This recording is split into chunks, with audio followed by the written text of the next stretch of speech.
Ugh. We're live. There you go. It's happening. Yeah. The audio track's been going way longer though. Yeah. It's been 6 minutes already. I'm not gonna trim that either. All right. So just so you know, probably nobody's gonna fucking watch this. That's no fine. offense. It's just because look outside. It's super nice. But it's also super hot. It is. Like I said, I got invited to go to a bunch of tiki. I got invited to a tiki bar and a two beaches, and I said no to all of it. And I've no problem going outside. Like I love being outside. Yeah. I'd rather be doing it than sitting inside playing video games. But if it's ever rainy or whatever, I'd rather sit inside. Like usually by now, this would just be all filling up. That is wrong when it says we have see how nothing came up, but it said we had a viewer. That's not real. I figured that was you. No. You're watching your own podcast. No, I don't do that. I had a joke that I was going to set up a bunch of shit to watch my podcast, like my PlayStation and my Xbox, so I could boost my views. Nice. No. But anyways, I think people will catch on. Yeah, they'd be like, "Why do you always have at least 5?" I'm like, "Those are my loyal fans, you guys. Come on." Mitch is very loyal to me. Create a bunch of fake accounts and sign them into all my devices. And they all have to be chicks too. Scene Girl 6969XX. Yep. Loves to cut 420. Yep. Yeah, exactly. I mean, but yeah. So Joey, what's going on, man? Life is going on, man. Life is going on. I haven't seen you. I honestly, dude, I have not seen. This is kind of the informal portion or formal portion where we talk stuff, and then we'll get into the dumb shit. This whole thing is very laid back. Like, I've noticed. Don't feel like it's a job interview or something. So I honestly have not seen you since 2013 Warped Tour. But we went to Red Granite though. That was before. That was before? Okay, because that's where I met Andrew Fisher. Yeah. And Brittany, and there's other people there, but I'm not as in touch with them as I was. No. And I'm not even in touch with Brittany. I ran into her a long time ago, like 2-3 years ago. And we didn't really talk. I just said hi, and that was it. And then we went our separate ways. But then I think she added me or I added her on Facebook, and like the interactions there. And then Andrew and me were pretty close for a couple of years, and then he went off and did his own thing. He's married now. He got married. And I think he just bought a house. Nice. I was trying to work on something to have him on here, but he's really busy. And so I ran into him in the Walmart parking lot yesterday. Yeah? Yeah. Just said hi, though. I didn't actually talk to him. But yeah. Seems like he's doing well. Yeah. Was he with his wife? I didn't notice. What? I didn't notice. You didn't notice if he had a human with him or not? Well, no. He was like behind a truck or something. Oh. So I only saw like his head. Yeah. And then he was just like waving. That's one of those things where you just, what's going on, man? And then you just kind of keep walking. Yeah. Yeah, that's fine. It was like, I had like, cart full of groceries, kind of wanted to. Yeah. It was hot out then too. So, The chicken's thawing. I have to get home. I'm going to open this. Hey. Do what you got to do. Joey, how much were these? I don't know. Why don't you know that? Because you didn't bring them. I bought them for you. That's right. If you come on this podcast, you get free alcohol. Sponsored of by any kind. Sponsored by Mike's Hard Lemonade. Yeah. No. I don't care. I don't think. I don't think Mike's Hard Lemonade is watching the Weekend Adrenaline podcast. They might on YouTube. I could get a cool sponsor. I think even if they were, they'd be like, "Oh, you just got free advertising." Cheers, 5 people. 5 people. Well, I see 4 right now. That's cool. Oh, they're a bit warm. That's fine. Yeah. I appreciate anyone that's here. It's awesome. That's true. No, it's I buy alcohol for anybody that wants to come on. So, guests, please. What have you been doing the past 4 years? 5 years, whatever. 4 years? 5 years, whatever. A lot of working. I think about 4 years ago I actually got married. So that's kind of been... Congratulations. Thank you. Yeah. Yeah. It was exactly 4 years ago because that's when I lost my car. So. Oh, yeah, that's right. Yeah. The wife's been helping you out. Yeah. That's nice of her. Yep. I think, and then up until December last year, I finally got my own. What do you drive? Chevy Impala 2009. Mine's an 09, hers is 07. I had to think about it. Is it a big car? Like a pretty big car? No. Just a regular size. My parents had an Impala, and I remember it was huge. It was really hard to drive, actually. Every time I had to drive, it pissed me off. And like, you try picking up a girl in a car that's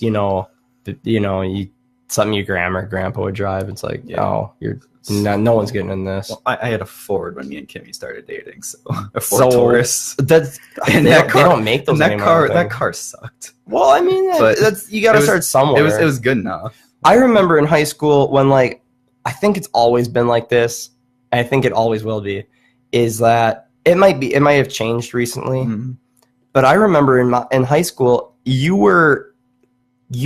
girls didn't care what kind of car you had.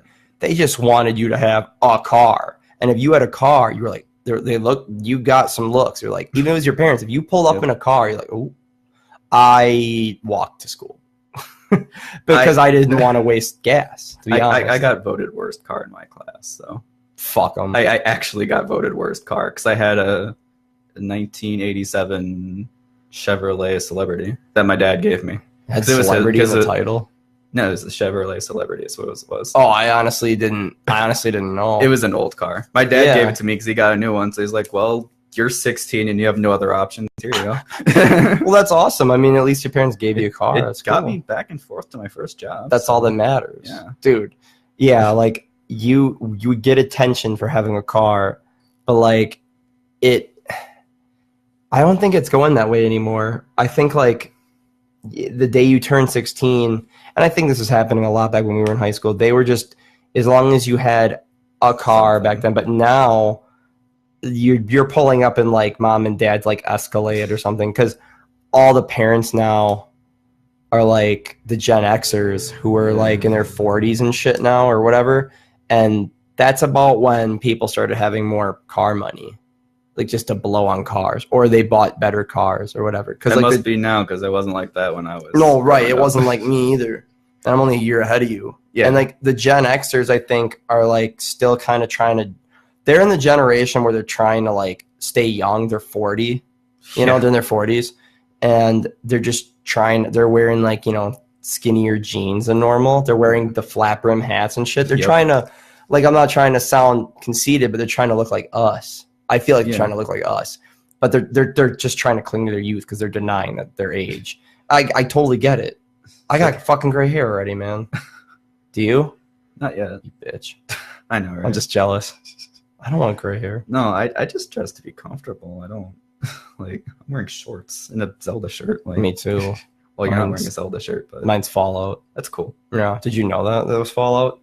I mean, you can probably tell by the power armor. Though. I figured it was something like that. Speaking of segues and Fallout, let's do it. All right. Fuck everything else. Let's talk about E3. E3 was good. It was. Did you? What parts did you watch? I watched a lot of the trailers from Microsoft's conference. I didn't actually watch the conference itself. Then I watched Sony, which was interesting, seeing that live, and then Nintendo. The instruments and the concerts and shit for PlayStation. The 20-minute intermission. Yes. Which was so unnecessary. Let's start at the beginning. Microsoft. Yeah, because we can skip EA. Really?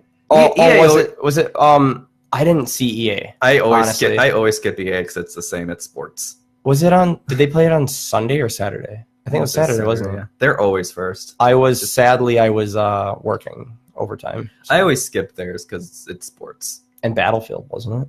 I think so. I have not played a Battlefield since Bad Company. Do you remember that game? I haven't played any of them. So. Okay. Bad Company was like the first silly war game. Yeah. Like very silly, like modern war game. And it took place in like the desert. And it was a goofy fucking game. And it was a lot of fun. Yep. And I'm not talking about like Fortnite goofy. It was like the grenade had a smiley face on it. It was one of the first games with destructible environments that looked really good. And then I played that. And then Battlefield Bad Company 2 was like a game with gold. And I haven't played any since. And I own Battlefield 3, I think 4, and I think Hardline. Yeah. And I've never played them. I've got them all from games with gold, I think. Nice. And I've always wanted to play them. I just never got around to it. And I want to because Battlefield 1 looked really cool. Yeah. World War 1, I think. I don't know anything about World War 1. I don't think I'll learn anything from that game, but I do want to play it because it just looks cool. It looks interesting, you know? And it's a shooter. You don't have to do anything. Yeah, I'm not too into shooters, but I'll play a few, but I'm not too into shooters. I think I get that from you because like you are more into adventure games. I love adventure games, action games, platformers. Platformers? Yeah. Like Mario. Yes. I see, that's why I'm hesitant on buying the Switch. I almost call it Wii 2. That's the Wii U, or the Wii U 2. Which was the Wii U would have done better if it was actually called the Wii 2. The Wii U was like the worst thing they could have called that, because when they first showed that console, like all you see is like this tablet, and then the first thing you see is New Super Mario Brothers U, which looks almost identical to New Super Mario Brothers Wii, and then they don't show anything else, and they say it's the Wii U, so everybody thinks, oh, it's like some add-on to the Wii. I don't need this, and then nobody bought the Wii U because of it. It didn't help. The first game they showed looked like a Wii game. I almost got it because I wanted to play Wind Waker HD, and then I kept waiting and waiting and waiting. I'm like, I might as well just not do it. And then hopefully, fingers crossed, they'll bring all that shit to the Switch. Cool. They've brought a lot of stuff to the Switch already. They brought Pokken to the Switch. They brought Hyrule Warriors to the Switch. Sadly, I just don't think I enjoy those. I really want to. I wish I could. I tried to get into Hyrule Warriors and I couldn't, but Kimmy really loves that game. Yeah. I got bored of it after a while because it's just kind of the same thing over and over. Isn't it like Dynasty? It's made by Dynasty Warriors. It's Dynasty Warriors with Zelda. It's a good game. It sounds cool. Bored of it. That's like one of those pipe dream games that like you never think it would exist until all of a sudden, holy shit, someone thought of it. It's like the Skyrim Pokemon game, where you'd walk in first person, hunt Pokemon like you would in Skyrim, like that kind of style about Pokemon. Those are the kinds of games that are like fun to try, but not actually like buy and play through. I would throw a hefty amount of money if they made a Pokemon game like that. Could you imagine going up, you see a mountain off in the distance, or maybe it's like DLC where it's like opens up this mountain, it takes hours to climb, and at the top of it is Articuno. We'll get there someday. Fuck yeah. We're there with the Zelda now. Good attitude, by the way. We'll get there someday. We'll get there. We got there with Breath of the Wild. We got there with Zelda. We went from you go to this dungeon to this dungeon to this dungeon to just go wherever the fuck you want. I've never played it, and I hope I'm not one of those people that would get it and be like, oh, it's not the real formula, therefore I don't like it. Well, see, I've been a Zelda fan my whole life, and I'm glad they changed the formula because it was getting stale after a while. Because like, it kind of started with Twilight Princess. That game was very similar to Ocarina of Time, and I enjoyed Twilight Princess. But then when we got to Skyward Sword, it really kind of started running its course. I also just really hate that game. But Ocarina? No, not Ocarina. Skyward Sword. Like, it started with Ocarina. That was a great game. You know, launched Zelda into the 3D realm, whatever. And then Wind Waker was kind of a different take on that same style. And then Twilight Princess was literally Ocarina of Time, but with a wolf, which I still liked. It. I remember renting Wind Waker multiple times so I could fill up the map. Yeah. I was so addicted to sailing around and finding those fish.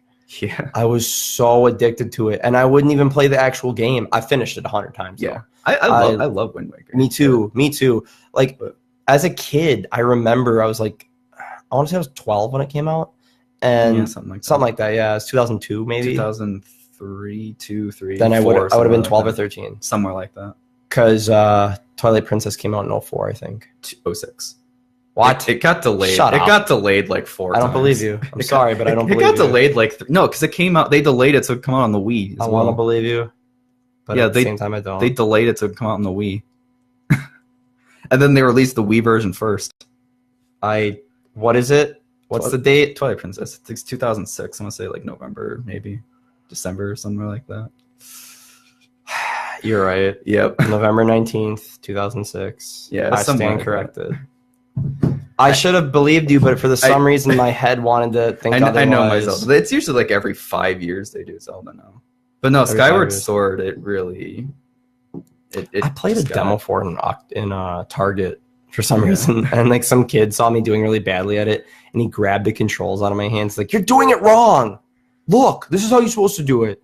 Like, how are you supposed to learn if you don't play it? He was like 5. I don't know. Because I'll go to like Target or something, I'll see like a kid playing, Mario Odyssey horribly, but I'm not gonna correct him on it.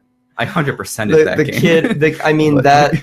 But when a kid is just schooling your ass on like how to I couldn't move around. That's how bad I never played the Wii or the Wii U. Never. I've never even touched a Wii.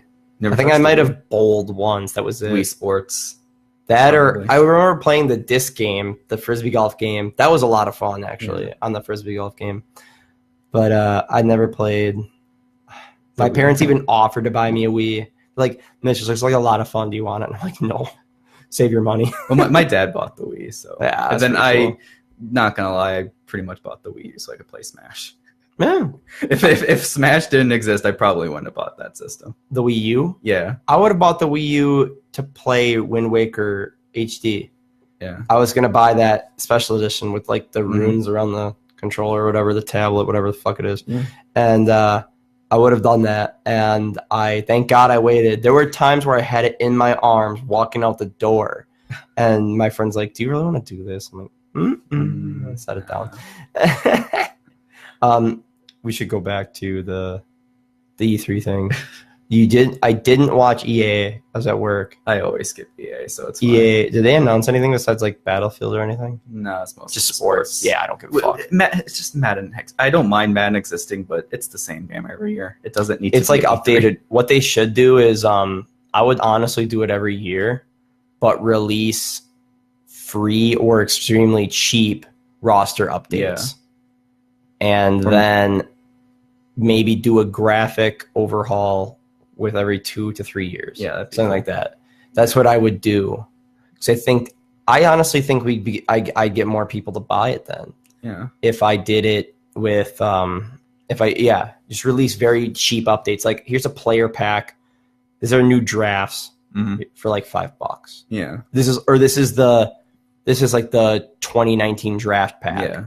Or this is the 2018 hopefuls pack, where it's like prospects pack, where it's like these are the people that might be on your team. And you can just assign them to whatever they end up going to. I'd actually give it a shot. Yeah. But it's just $60 for a roster update just doesn't appeal.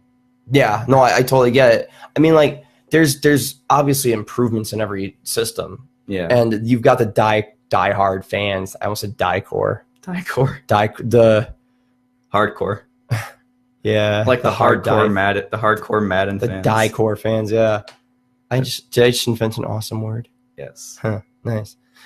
You got the die-hard fans that are going to buy it every year. I get it. But, like, I think it would appeal to more people if you said, okay, here's Madden 2020. We're not going to release another one until Madden 23. Yeah. Or 22. But we'll do, like, a $20 roster update, Something like that, yeah. So, like, something if players go to a different team, they'll move with this update. Players that get drafted will go to a different team. It'd be a lot better. But I'm sure they thought of it, and it probably isn't feasible. This is just like something two idiots are talking about. But it sounds good. I love how we're stuck on EA and we don't even care. What happened after EA then? That was my next segue. I think Microsoft? I want to say Microsoft. I loved Microsoft's presentation. I loved it. It's just nonstop trailers. Yes. They didn't have any exclusives, but a couple. Not many, but a couple. And I just really liked it. I made a list of the games that got announced. Oh God, yes, I did. And we can go through them. All right. Let's go in order. All right. The game Sable. Do you know what that is? I didn't see that one. That looks like the fluid motion. It's like a comic strip. It's not like Cuphead.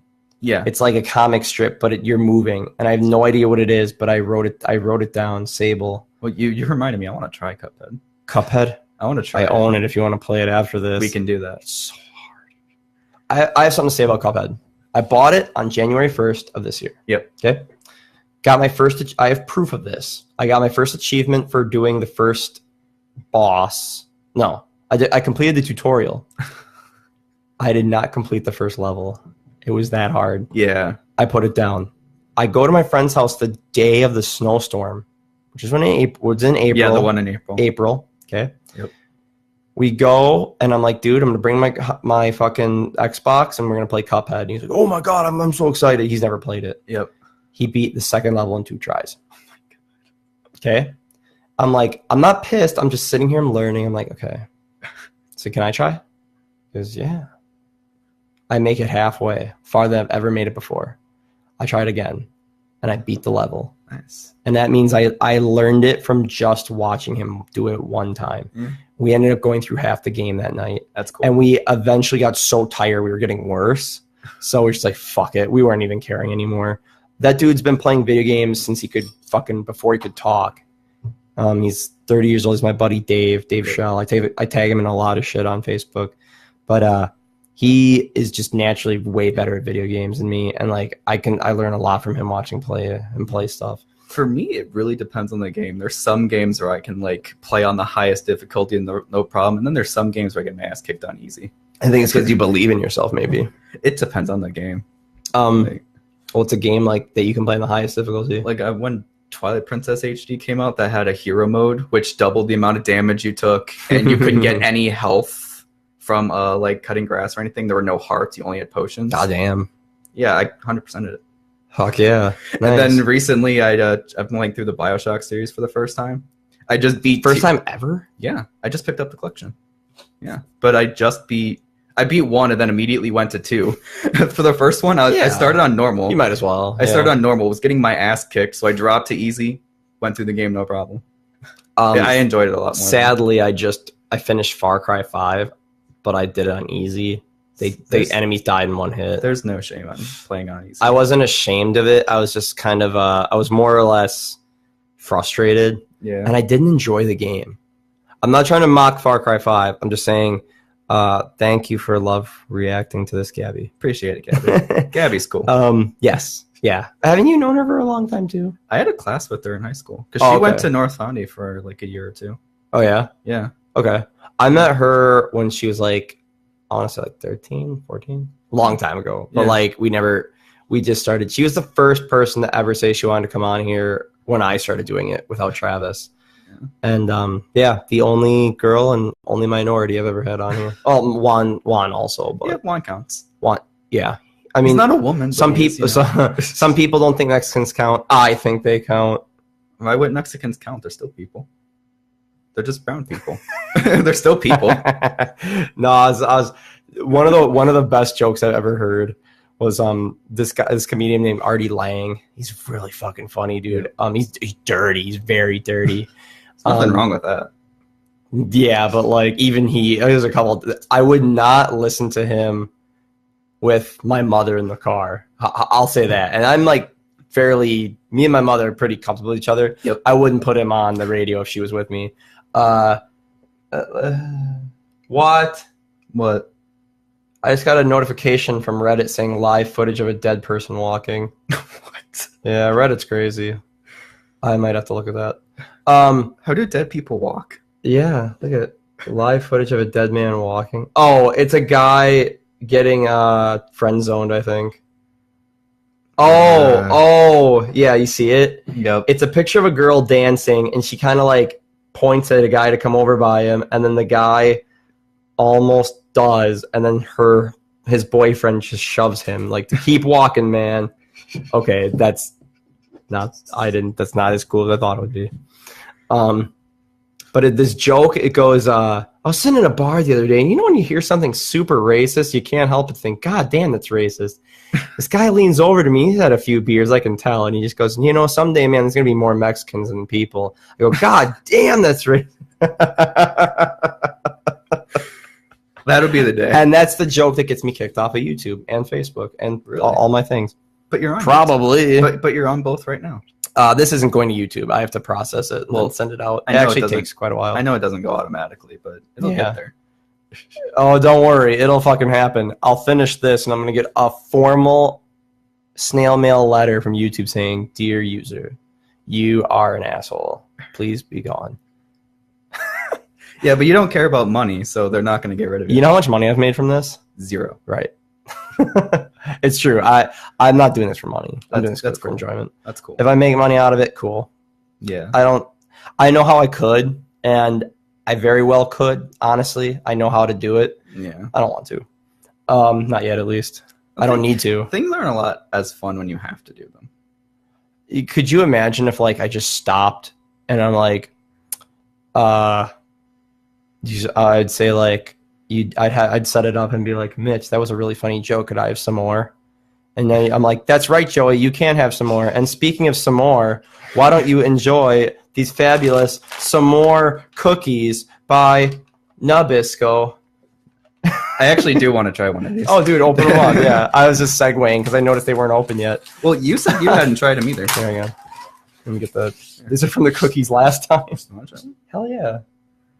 Hey, if you come on the podcast, you get alcohol and cookies.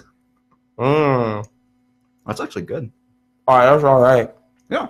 I have a feeling if I eat like 4 each, I'm gonna have to run to the bathroom though. But yeah, it's all good. No, there's some more cookies because we might as well, have act like we're at a campfire when we're inside, and it's only 4 in the afternoon. And the sun's but out. it's also like 93 degrees, so it's like Fuck a campfire. That. Fuck them. Yeah, exactly. No, this is fun. Yeah, man, keep this shit open. Yeah, I'm gonna have keep having them. They're yours. I can bring them home. Yeah. It doesn't matter. Yes, you can. Okay. I don't want any of this shit near me anyway. I bought these for my guests. All I have here is water and food, like regular food. I'm trying to be healthy. Anyways, aside from the racism, Xbox, I just thought they had a great show. And then Sable. It's like a comic strip. Mm-hmm. The graphics are really cool. I'm not to it yet, but like I have another camera and I wanted to set it up to where I could switch it at any time and then maybe like point it at like another screen or maybe like a projector. Yep. Or another laptop and then just have like something playing like, "Oh, this is what we're looking at. What are you looking at?" "Oh, it's that," I'd show you right now, but then we just look at it and it'd be like dead quiet and it's not. And then they can't see it anyway. Yeah. Tunic. The game Tunic. Oh, I saw that. Yeah, isn't that like cute? It looks like that's the one that looks like a mini Zelda game, doesn't it? It is a Zelda clone. They've acknowledged that it is. Is that Xbox exclusive? Because I want to try it. Mm-hmm. Don't worry, I'll buy it and you can come play it. Okay, cool. Yeah. It's a little fox, and it's made by one guy. Yeah. Mm-hmm. Yeah, it looks really cute. It looks like Minish Cap Zelda, like that hero. The Wind Waker one, the big doughy-eyed one. That one, the Assassin's Creed Odyssey. You in Assassin's Creed at all? I want to, and then I realize there's so many games, so I just decide not to. The best part is that there's no sequels except 2 of them are sequels. 1 and 2.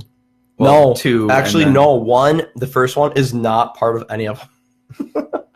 I think I played the first 2 of them. Okay. I remember I liked the second one, and I didn't really care for the first one. Okay. No, that's true. That's fair. First one is, I think the first one might be the first game. No. First game I ever got 1,000 achievement points from was Call of Duty 2. That was hard. I had to beat every level on veteran. That was it. Damn. I think Skyrim might have been no, Elder Scrolls 4, Oblivion was the second one. Yeah. And then the third one, I think, no.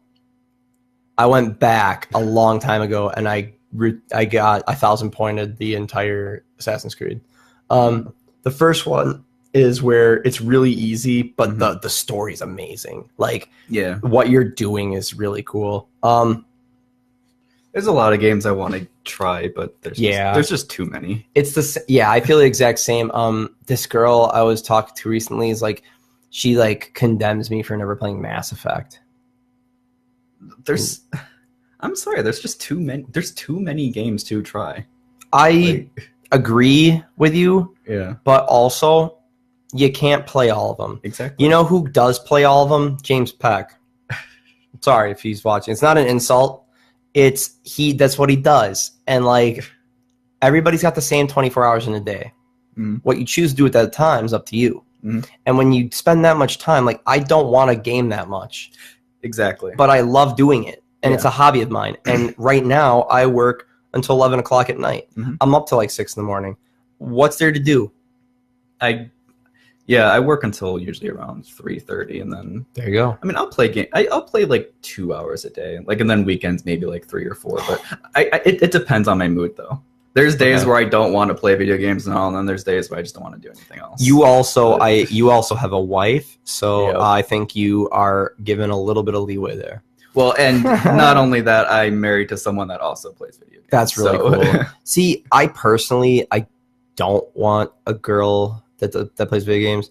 I don't want someone who's anti-video games. Yeah. But I don't want a girlfriend or a wife that does do that. Because I want a girl that drags me out of the fucking house. You have to drag me. I love being outside. I'll go anywhere at any time. Like, I'm crazy. I'll do like 9 things a day, and I'll still have the energy to do it. I don't get how all my friends are like, oh, dude, I'm tired after work. I'm like, I'm crazy. Let's do something. I don't care what it is. I'm not tired after work because I have work to be tired. I can be tired at work. I don't want to be tired after work. Like at work, I can be tired all I want. Right. You're a receptionist, aren't you? No, I do claims at Anthem Blue Cross. Really? Yeah. Cool, man. It's a job. You must have insurance. Good insurance, huh? I get it through Kimmy, actually. I mean, like Anthem is insurance, isn't it? Yeah, it's health insurance. I get Anthem insurance, but it's cheaper to get it through Charter than through Anthem. Might as well go with the best one. Yeah. I would like a girl who's not into games. Like if I'm playing something and she looks over and goes, "Oh my god, what are you doing right now?" And like I'm playing like Assassin's Creed and I'm climbing on like the St. Paul's Cathedral, and she's seeing that and she goes, "Oh my god, like." Blah, blah, blah. She gets into that a little bit. That's cool. I like that. But I don't want her to sit and fucking play for like 9 hours. Yeah. Like, I'm fucking around for 9 hours. I'm like, babe, let's go to the park or some shit. See, the thing is, Kimmy doesn't do that though. Like, she games, but she also reads a lot. She writes. She does a lot of other things too. I game a lot more than she does. But she still does. So. Yeah. It's just nice having someone that actually is okay with my hobby. I've dated girls that are very much not okay with that. Yeah. And like at the same time, I don't think there's anything wrong with not being okay. But when you actively try to take that away from somebody who that is, that'd be like if you went up to Kimmy and just took her book and be like, this is something from the past. This is old shit. You threw it. She'd break down in tears. And it's like if you threw my controller, I'd be like, huh? What? Exactly. Like, please don't. Yeah, no. For me, a girl doesn't have to be. She doesn't even have to like what you do. She just has to be okay, be okay with it. Like, this is my thing. This is my thing. This is what I want to do. If you don't like it, that's cool. Don't look at me. Yeah. Okay. No, she'll have days where like she won't actually want to watch TV. She just want to watch me play something. Yeah, she'll do that. That is kind of cool. Yeah. Cool. It would be cool if like me and this my hypothetical girl were into different games. Like if I was into like Assassin's Creed or whatever, and then all of a sudden she started playing like a platformer or something, like Mario or something different, completely different. I'm like, dude, like it could get me into something else, or I could interact with it, or maybe even like we'd swap and she'd try something like that I liked, or she plays Doom. That'd be cool. That's actually a very easy game to play because you don't sprint. You're in a constant run. Yep. And you're just strafing. And you can get those really gruesome kills called glory kills. And dude, some of them are really brutal. No, there's like rip their spinal cord out and beat them with it. No, there are certain games I end up enjoying more because I have somebody there like with me. Like a Detroit Become Human that came out recently. Yes. If I had played that by myself, it would have probably been okay.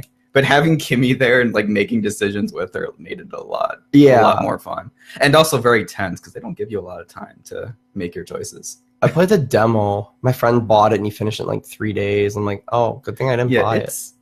I don't think it's worth 60. I think it'd be worth 30 or 40.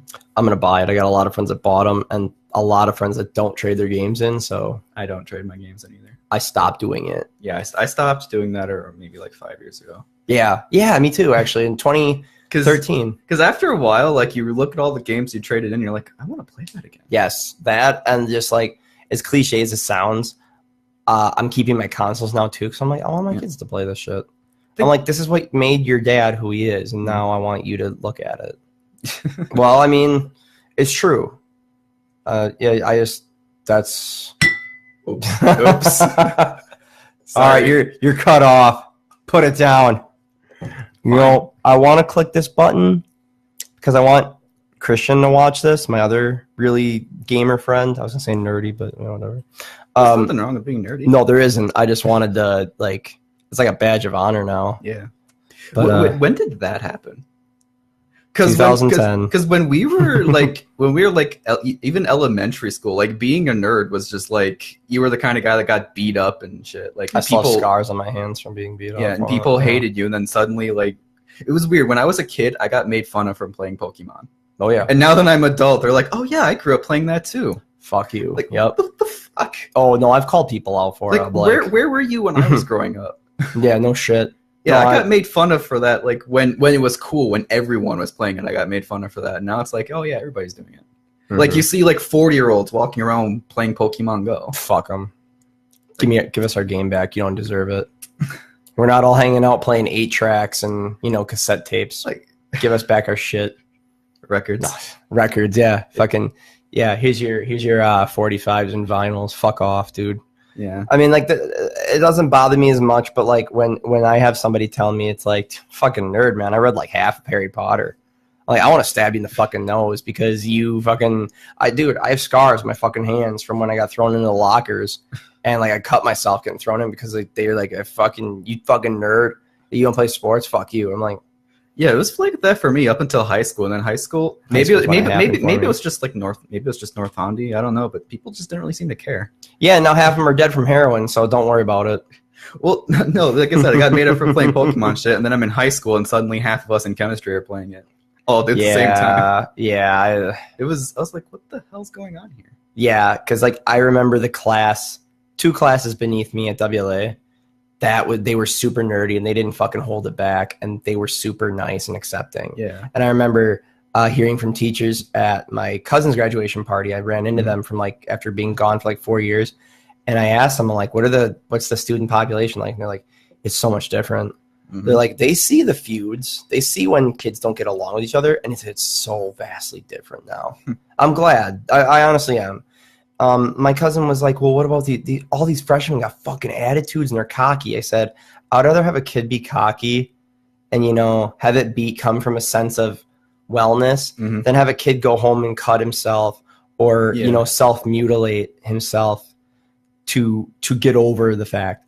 And what if he feels really confident and cocky, and all of a sudden he's at a fucking job fair and he sees like, oh, nuclear physicist or whatever. Yeah. I bet you I could fucking do that, and he can't. But then he's so cocky that he gets the confidence to do it, and then he does it, and then he comes up with this new energy source. I don't know. I just think like I would rather some kid be super overconfident than be beaten down to the point where like, yeah. beaten down to the point where I had a point where I was like that. Well, I mean, I'm happy you stuck around. I know people that couldn't handle it, and they took a way out.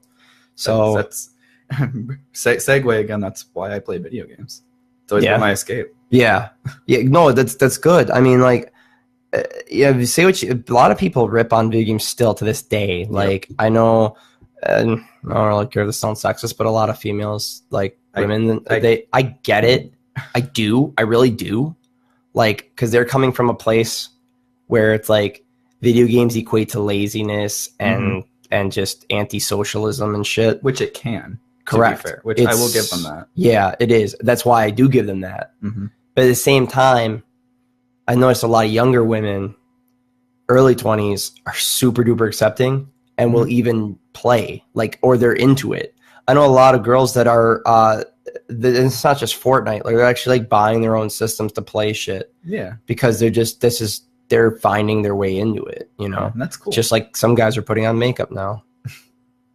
I mean, hey, if that makes you happy, I mean, I saw a video where this guy was like applying foundation. He's like, guys deserve to feel beautiful too. I'm like, yeah, I guess. Whatever. I think I had to do that for like when I would do plays at high school. But it's the only time I've ever ever done that. I did a play. I was Tom Sawyer, and I did not do makeup. But in high school, I know they make you do makeup. Yeah, we had to. Mm-hmm. And then you're all broken out for the rest of the year because your skin's not used to it. No, I washed it off right after. Got rid of it immediately. Or you could be one of those guys like, well, I missed how good I looked. And you start coming in with a light base. No, I already know it. I think I look good already. So you have very nice skin, very fair skin. Yeah, exactly. Anyways, Elder Scrolls 6. It was going to get announced eventually. You didn't know. I didn't know, dude. I grabbed my friend's leg when they announced it. I was like, they can only milk Skyrim for so long. True. Well, they've got other stuff. They got Starfield. Yeah. What is that? That's a good question. They had a post-show interview with him, Todd Howard, and he goes, I'm going to imitate his voice. Elder Scrolls 6 is, in development, and it's in the building phase. Starfield, you might see a little bit of it later this year. Yeah. And I'm like, I feel like I could, I don't know what it is, but I feel like I could really enjoy it. I don't feel like Elder Scrolls 6 is going to come out for at least a couple of years. What game just got announced? That Cyberpunk. Cyberpunk, yeah. Okay. Do you remember when that got announced? What year? I want to say like 2-3 years ago? No. 5? Cyberpunk got announced in 2011. And there's been nothing till now. Nothing. Sounds interesting. You ever played The Witcher? I want to. It took me like 400 hours to do everything in that game, and I didn't 100% it.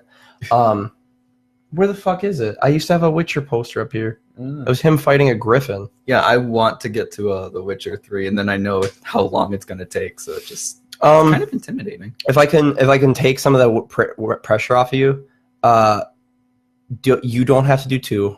There's references to the events of 2. I would only do 3. Yeah, 3 is amazing, dude. You should really play 3. Yeah, I plan on it. You don't have to do the DLC, but they are very good. Some of the best DLC I've ever played. Hearts of Stone and I forget what the biggest one is called. The big one. It took me like 100 hours to finish. That's a fucking DLC. Yeah. If I can make a suggestion, play The Witcher 3 because it's one of the best games I've ever played. I have a lot of friends that say it is the best game they've ever played. I do plan on getting it. It's a great story. Won't get into it, but same guys who are making Cyberpunk. Yep. And Project Red. CD Projekt Red. CD They're Projekt Polish. Red, yeah. Actually, when Poland, I think Obama went to go to Poland, or Poland's prime minister, I can't think, came to hang out with him. Mm-hmm.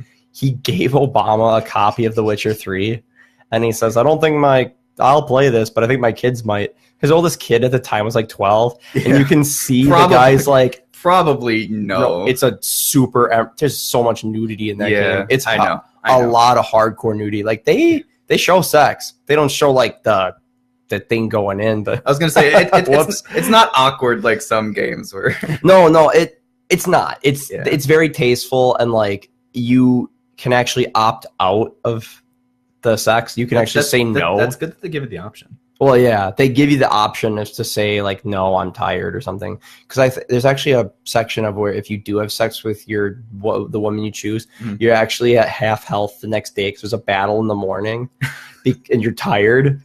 But if you don't, you get a rage bonus because you should have had sex. But so it's like, you can see this, fucking video game chick take her shit off, and they show everything. But if you can have that, but you're gonna pay for it. I was gonna say, it seems like they more encourage you not to have sex. It's a choice thing. That's what it's all about, is choices. And that's life in general. For one of the for being how old it is, it's 3 years old now. Mm-hmm. It's marked down heavy on all consoles right now. It's like 80% off. I saw it at GameStop or Walmart for $20. I would honestly get the complete edition because it has the most stuff with it. Yeah. If you should choose to do the DLC, Also, what's cool about those is that they will give you a DLC start option, where if you choose to start it fresh, they will start you with a character up to the appropriate level with a bunch of gear, and they'll just go ahead. Because we want you to experience it. Yes, because I could probably see myself doing that. It's just one of those games that seems very intimidating.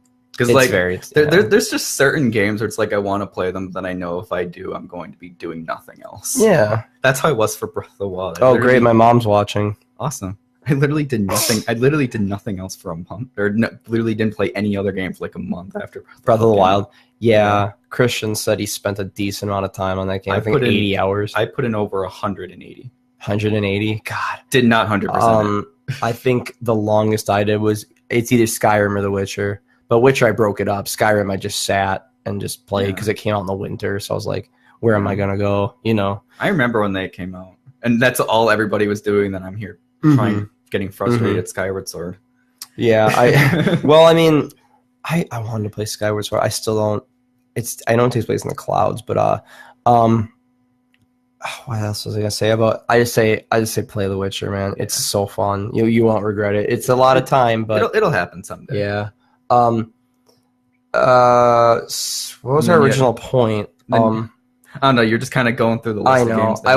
I was saying about Elder Scrolls 6, but then we started talking about Cyberpunk.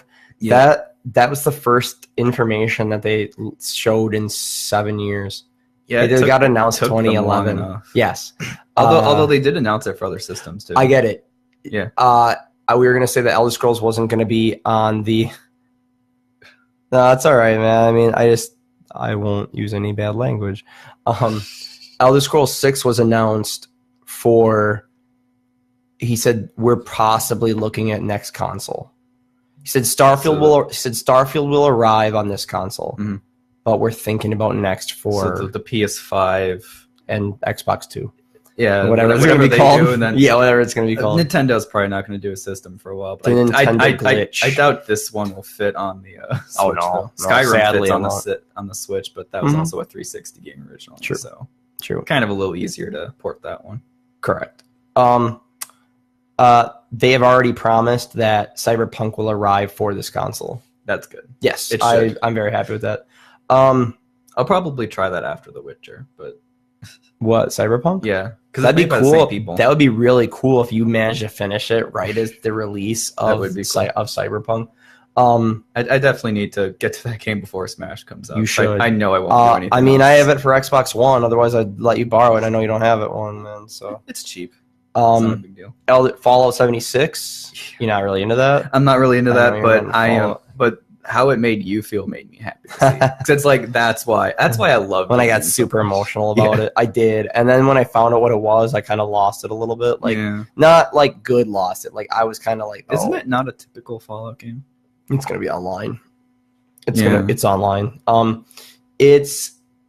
He explained how it's going to it's gonna have a story. It's gonna take place in West Virginia. Yeah, and then you're gonna be able to walk around with your friends and build stuff up, but you can also run into other players, and they could be evil or good, and that's. But what kind of bothers me is like you're gonna spend a lot of time creating and rebuilding. Because right after the bombs went off, and you're going to be spending a lot of time, but there are this is a true thing. Apparently, there are nuclear test sites scattered around West Virginia in real life. Cool. They're all deactivated now, I hope, God. And otherwise, we lose West Virginia. Because everyone thinks that the missile silos are all in Nevada, where they did all the atomic testing. Yeah. But it's actually in West Virginia. I think it's to send out over the ocean to attack the east. Yeah, the Middle East. Yes. Well, maybe Europe, whoever decides to come after us. But I think what they have shown is that if you find one of these test sites, you can actually launch a nuke and drop it in that area, and it will vastly alter the things. So like let's say that the place it's like an ice cream shop or something, and like raiders have built up a giant like massive thing around it. You can drop the bomb on there, and then it will radiate the monsters, and they'll have huge, mutated, hideous abominations. And then they said that you have to be at an extremely high level to take those on. Damn. So that's kind of cool. It feels like a spin-off. It does. It looks like it looks like barely any of the graphics have been updated. It looks just like some idea that they had for 4 that didn't quite make it into the final game. I'm a little worried, though, is like, if you spend all this time making this and then all of a sudden someone nukes your shit. Yeah. He said he thought of that first and that will be addressed. He just can't talk about it yet. It sounds like the kind of thing that would happen like Fortnite. Or like you build up something and then just... Yeah. I don't like the sound of that. Like if I build something, I want to keep that. Yeah. Well, I think if you said that to Todd Howard, he'd probably be like, go play Fallout 4. You can build a lot of shit in Fallout 4, but it has to be on a designated site. Yeah. In this one, apparently you can build anywhere. That's cool. I'm going to get it. I have it reserved. I already am signed up for the beta, break it early technical application, whatever he called it. I didn't get the Power Armor edition though. There's not a release date for it, is there? Yeah, it's like November. Oh, it's really? it's this year. Oh, that's earlier than I thought. I figured it's going to be next year. Nope. It's this year, unless it gets delayed, which they did not delay Fallout, so I'm thinking they're going to make good on it. Shadows Die Twice. That one I did not see. Ooh. You ever played Dark Souls? No, I haven't. No, I don't blame you. It's really hard, and sometimes it makes you fucking angry to the point where you just hate your life. I remember you talking about your stream that you streamed and no one watched. I'm happy they didn't watch, because I swore so much because I streamed it at my parents and my parents weren't home. I fucking flipped out because I lost like 3.5 hours to nothing. Yeah. To this boss called the Executioner's Chariot, and it was optional. I didn't even have to fucking do it. And I always hate that. Yep. And it was one of my favorite bosses too, and I couldn't do it. Yeah. And I was so pissed. I don't see myself trying Dark Souls. It's a phenomenal game, man. Oh, no, it's a game series. I can tell it's a good game, but it's just like, I don't think I would enjoy this. I consider myself an evangelist of that series, and I will tell you this: you can have help. That's good. You can get in. You can have. They're called White Phantoms, and you can summon them to help you with bosses in certain areas. And that's what me and my friend are doing right now. I've beaten every game solo by myself, but some of the best parts about those games is you can summon your friends to help you. I play with my buddy Sean all the time. And I've had that game for maybe 1 week, 2 weeks. We're almost done with it. Yeah. And I have to say, like, playing with somebody else is a lot of fun. Oh, we got Dylan coming in. Dylan talking. E3 hype was real, man. The new Prey DLC is on a randomly generated map. I'm actually going to buy that once I'm done with Assassin's Creed, which will be probably within the week. Cyberpunk 2077, it does look really good. Mm-hmm. And the notion that you'll need street cred to access certain areas is awesome. It's not the enemies are too strong for you to enter. You're just... Oh, there's more. You're just not cool enough to get in yet. I'm just sad I didn't see any new info on Beyond Good and Evil 2. And I didn't like the original trailer for Beyond Good and Evil 2 either. Why? Because of how cinematic it was? No, it just looks completely different from the original. Like, the original ends on a cliffhanger. I've never played it. I have it, though. It's a decent game. It's short, so... I have on my Xbox One. They re-released it for like on HD. Yeah. HDD. I downloaded the PS3 version and then didn't play it and then played it for a little bit, got bored of it, and then a couple years later I just came back and played through the whole game in like a couple days. Nice. Yeah, but then it ends on the cliffhanger, and in this game is a prequel. Oh, what? Yeah. So they're gonna make a third one, probably. Probably. I saw it got announced last year, and there's no info on it. Yeah. Since then. And then New Smash Brothers 2. Oh, you have no idea how excited I am for that. Good. That trailer it was just beautiful. I don't know how many times I've seen it already, but I don't think I've seen it. It's only like 4 minutes. I have no problem watching shit. I'm not good at Smash. I'm not good at multiplayer in general, to be honest. I don't play a lot of multiplayer games, but I love Smash Brothers. But I've also been playing it since the 64 game. But no, this one, like, just the fact they're bringing back everybody. I can't imagine how much hell they had to go through. Mm-hmm. I'm sure Smash is towards the end on there, but it's on there. Yeah, I figured it's like towards the end because it's the last game. It might not be because I did not put this stuff on. Yeah. I did this while I was watching it. Yeah. So it might not be. Yeah, and you didn't watch Nintendo. We can talk about it though. Yeah, no, like I can't imagine how much hell that had to be just getting everybody back, mm-hmm. especially Snake. Like Cloud's still never really been on a Nintendo console outside of like a spin-off or two. Wow. Like and somehow Cloud's there, Ryu's there. And isn't it for all consoles? Oh no, it's Kingdom Hearts. Sorry. Kingdom Hearts is all consoles 360 and PS4, not Switch. Xbox One. I said I meant to say Xbox One. I guess you. That'd be something if it came out on the 360.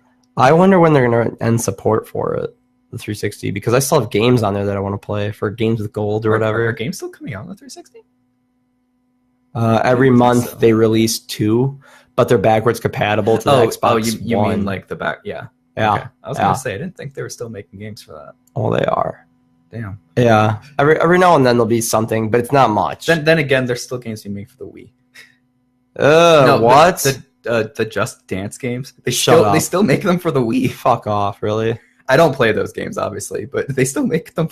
The newest ones still come out on the Wii. How do they expect to make a return on that? I don't know. Like, purely financial, fiscal standpoint, what the fuck? Because they come out on modern systems, and they come out on the Wii and Wii U.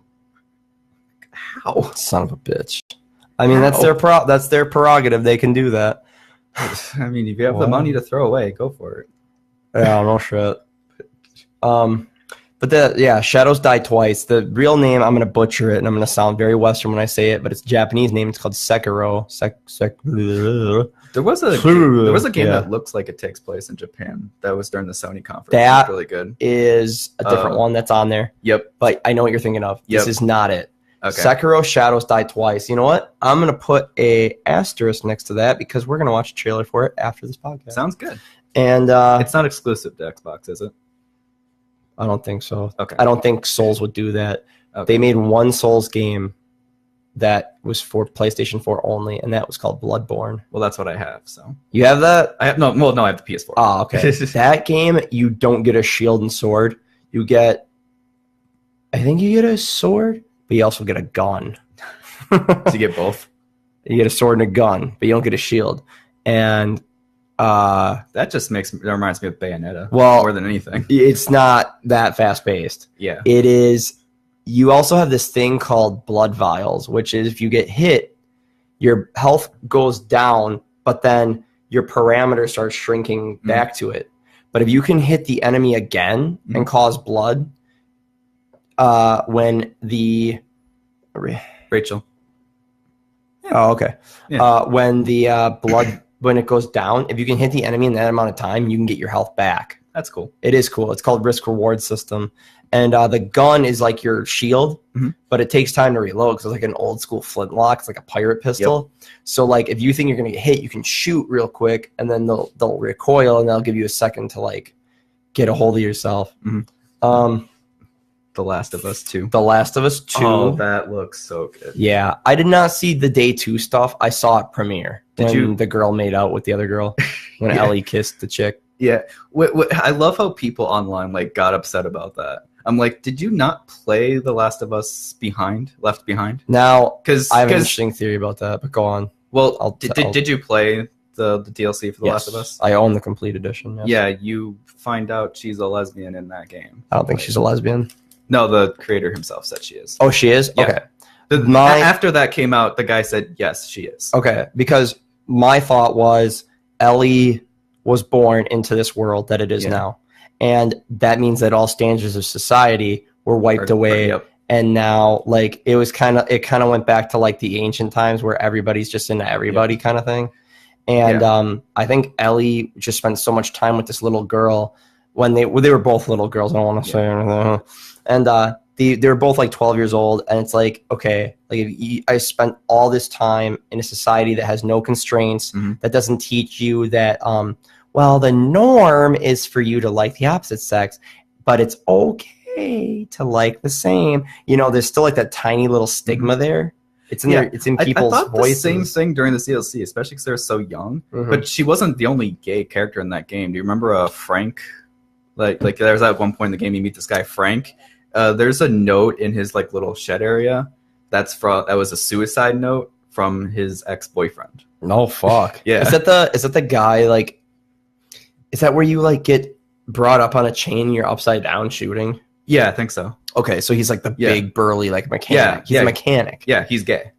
I didn't know that. Yeah. Okay. But you have to like go out of your way to figure that out. Yeah, it's like a little bonus for exploring. And like when little thing. And then when you're driving away, she's like looking at his like porn. Obviously, it's gay porn. She's like, it's all that's where he got it. And she's like, it's all sticky. And yeah. she throws it. This one's huge. Give me that. Yeah, you don't. We just hit the hour mark. Awesome. Mm-hmm. Time's flying. It is. Yeah, because if you look at it, she's not really like. No. And then when she's wandering around in the mall in the DLC, she talks about getting boobs, or she's like shaking the 8-ball, and you can hear her friends going, "Oh," and she's kind of like walks closer to her. She's like, "Will I ever get boobs?" Shakes. He's like, "Don't count on it," or some shit like I don't know what comes up, or like ask again later. I kept doing that till it repeated the dialogue. I just kept playing with it over and over. I just love that people got bothered like that, because literally right after she kisses this girl, it cuts away to her like stabbing someone in the throat. I'm like, so you're okay with someone getting stabbed? Yeah. Multiple people getting stabbed, and you're okay with all this blood and violence, but a girl kisses a girl. Oof. Oh. I think it's because of the point where they were glorifying lesbianism to the point where it's like, why can't it just be normal? Why does it have to be glorified? So now you wanted it glorified, but now you don't. I didn't really think of it that way. I just figured it was okay. I saw a couple of posts they're gonna kiss. She's gonna kiss. Even if it was a guy, it wouldn't have mattered. They kiss, and then it cuts to all the violence. I think it's just they're trying to show a different side of her, like two different sides of her. I don't think they're trying to say, "Hey, she's a lesbian. Look how awesome lesbians are." I think they're just trying to say, "Hey, she's all sweet and kind," and then, oh yeah, here's her violently killing a bunch of people. I think what they wanted to do was I think they wanted to convey that, but I think also they wanted to convey the fact that at the end, I think they said they should be terrified of you. Yeah. I think there's more to Ellie than we think. Yeah. I don't think she's like a demon or anything. I think she might be this is my theory. I think she might be a plague. A plague. Like, yeah, because there might be something wrong with her. Did they ever explain why she's immune? Like, it's something in her blood. Yeah. There's been I don't know if it's true or not, but I saw it on Facebook, so grain of salt. There's this guy that they found out that had a very, very rare blood type that cured some kind of a disease, and he's donated like over 1 million times. He's donated over like 1 million gallons of blood or some shit over his life, and because he's donated 1,000 times and he's saved over 1 million lives, some bullshit like that. Yeah, and that is, I don't know if it's real or not, but I think that's what they're going for. She's something, but I think the creator said that the first game was about love. This one's gonna be about hate. Yeah, I think the theme is hate. See that already, and I don't think you played. And I didn't see Joel anywhere. So ooh, I know. Did you? Someone said that there's a rumor going around that Joel's gonna be in the game, but he's gonna be dead. So like they're gonna have Joel walk with you, but like they'll be like rotating the camera, and then all of a sudden he's just not going to be there, because in the beginning trailer he walked around and he wasn't interacting with anything. Yeah. Or we don't even know if that was Joel in the very first trailer from years ago. It could have been somebody else. Yeah, because it didn't sound like him though. Yeah, and the first game ended with him lying to her, so it makes you wonder like where they went from there. Because she's obviously older in this. She's like 20 now, yeah. Yeah, and like the original she was what, like 12, 13? 12, yeah. Something like that. Yep. I just thought that maybe that this game, I don't know if she was like, if she is a lesbian, then she is, but like my first instinct was like, maybe she just grew up around this girl, got super close in a society that doesn't put any constraints. Yep. Whereas now, what if she makes out with that Asian dude? Yeah. That could happen. Like, and then, I mean, they could also just be a society where there is no norm. Yeah. Well, that's what I meant. Like, there's no emphasis put on like, so nobody cares, what Frank is. No one really cares what Ellie is. Obviously, Joel's straight, but like, yeah. But well, he had a kid. Well, there's plenty of people that have kids and shit, and they turn out to be gay in their 50s or 60s. Yeah. That I don't really get. It's like there's trying to act, and then there's you should probably be a little honest here. That just feels dishonest. I don't know, man. It's like I don't know what that feels like. I have no problem with gay people. It just feels a little dishonest, though. They might not want to admit that to themselves, because like maybe for years and years, society and like maybe even their parents, or maybe like their dad is like beat them at the very thought of like, you fucking gay? Are you kidding me? And they're just that so scared of admitting it. Or they're one of those people that say it's just a phase. They could be telling themselves, maybe they don't want to disappoint themselves, so therefore they don't want to talk about it. They could be, they might not give a fuck about like what you or I think. They're probably caring about what they think. Yeah. Last of Us, Twin Mirror. Yeah, what's that I forgot. Sadly, I have a wireless keyboard, but I haven't been able to get it to work, and I'm not going to jump over there. So, have you looked up what Twin Mirror is? I remember seeing the trailer. I didn't remember what it was. Shit. Twin Mirror. We can always just skip it. From the creators of Life is Strange. Oh, yeah. Yeah. I could just go images. Yeah, they're working on a sequel to that game too, though. Yeah, I think so. Oh, this is about how a guy wakes up and he has no memory of like the last 10 years or some shit. And he's got like bloody clothes and stuff. Could be interesting. Beat Saber. Beat Saber. That's where the shit's coming at you, and you're like, isn't it like that? Isn't it like that VR lightsaber game? Yeah, it's got a real name, because you could like Google that and nothing would come up. You don't have VR, do you? No, I don't think it's here yet. I'd like to try it, but I could not buy it. Babylon, it's too much. Babylon's Fall. Oh, isn't that the game that's being made by Platinum? I think so. Yeah, I love Platinum games. So. Me too. I've got anything they make, I'm instantly at least interested in. I need to play Bayonetta 2. I didn't want it to come. When's it coming out? It's on the Switch. It's on the Switch. It's on the Switch. Yeah. Bayonetta 2 is really good. And if you get it on the Switch or the Wii U, I mean, you have if you get it for either, it comes with Bayonetta 1. This is all that is for images. There's nothing. It's all the same shit. Anything Platinum makes, I'll try. Oh, me too. Like they did a Nier Automata. I never played any games in that series. I loved that game. My friend Dave says it's one of his favorite games of all time. Nier Automata. I platinumed it. It's a really good game, and it's an easy platinum. Damn, you platinumed it? It's a really tough. It's a really easy platinum. Oh god. Because you have to beat the game 3 times. There's 3 different playthroughs. After you beat it the 3rd time, you can go back and buy any trophy you missed. Oh fuck. That's kind of so funny. like some of those trophies are really hard, but if you want, you can just say fuck it and buy the rest with in-game money, not with real money, with in-game money too. Yeah, that's kind of funny. And there's actually a really cheesy way to get money easily too. Because there's like one area in the game, like one chapter, you buy a bunch of you buy this one specific item from there, and then if you go to a different chapter in a different location, you can sell it to them for more money than you paid for them. So you can just get money really easily. Oh my god. It's a good game, but it is such what if they broke it like that on purpose just to screw with you? But it is a really easy game to platinum. And I think the reason why they said that they did that because they didn't want people like feeling like they had to do all this extra stuff just to platinum. Fair. Did you hear how legendarily bad Square Enix's conference was? It's 30 minutes and they showed nothing new. And then they showed the same Kingdom Hearts conference they showed at Microsoft. So the exact same trailer. Okay, when they announced they were doing a conference, I figured, okay, they're going to blow out Kingdom Hearts 3 because that's their big game. Mm-hmm. And then they showed a trailer at the Xbox conference, and my first thought was, why did Xbox get the? First of all, you're doing a conference, so why are you giving it to Microsoft? And second of all, Kingdom Hearts is more known for PlayStation than Xbox. Just making sure it's still going. Yeah, they showed the exact same trailers. What was the point? I don't know, man. They also showed Shadow of the Tomb Raider at Microsoft. Mm-hmm. Like, all their big They showed games. a little more at the Sony one, yeah. But that's it. No, they didn't show any Shadow of the Tomb Raider. Oh, they didn't? No, that was at Microsoft. Okay. Yeah, but why did they have a conference if they're going to show all their... And the thing is, they showed the same trailer as Microsoft, but Microsoft and Sony got different trailers for Kingdom Hearts 3.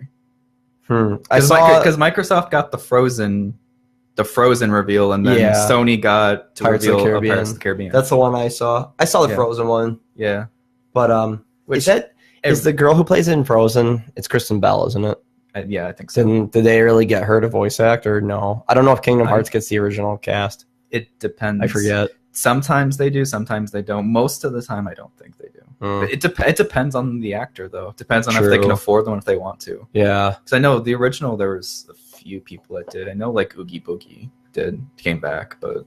Oh, the black guy who does the voice of Boogie from Nightmare Before Christmas? Yeah. They usually try to get somebody similar, but there's some characters, people they obviously can't. Did they get Danny Elfman for Jack? I'm not sure. Probably not. I don't think so. Did you know the singing voice of Jack and the speaking voice for two different guys? I'm sure you knew that. Yeah, I knew that. Yeah.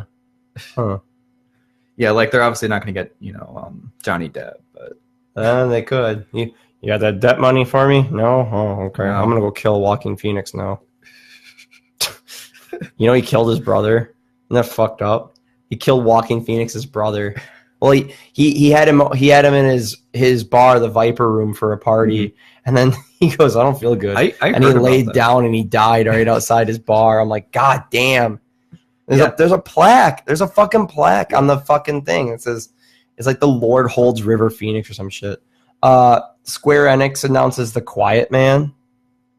I don't know either. I don't even care about the trailer, but that's all I get for The Quiet Man. I heard about that one. Ghost of Tsushima. That's the Japanese thing you're talking about. And it's being made by Sucker Punch, who did the Sly Cooper games. Oh, really? No. Oh, they were good. I'm not. I don't know. I feel like I graduated from platformers. It's fine. I mean, Cuphead's a platformer. Yeah. And I love it. I don't know why I'm sitting away from the camera. That's not good.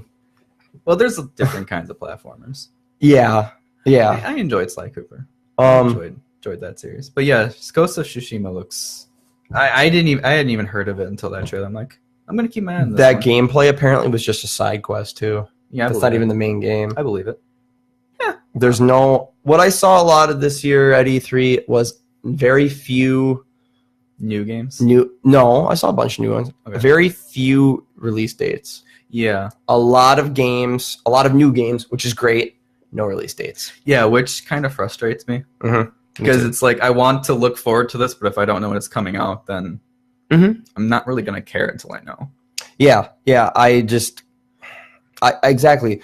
A friend of mine at work has like 19 games pre-ordered, and some of them don't even have release windows. Yeah. I'm like, the fuck, man? Like, get us some. The other day, James is like, "Oh, do you want to pre-order Anthem or maybe Days Gone?" And I go, 1, Anthem is going to get delayed again. Yeah. 2, Days Gone is never coming out ever. And I think it looks terrible.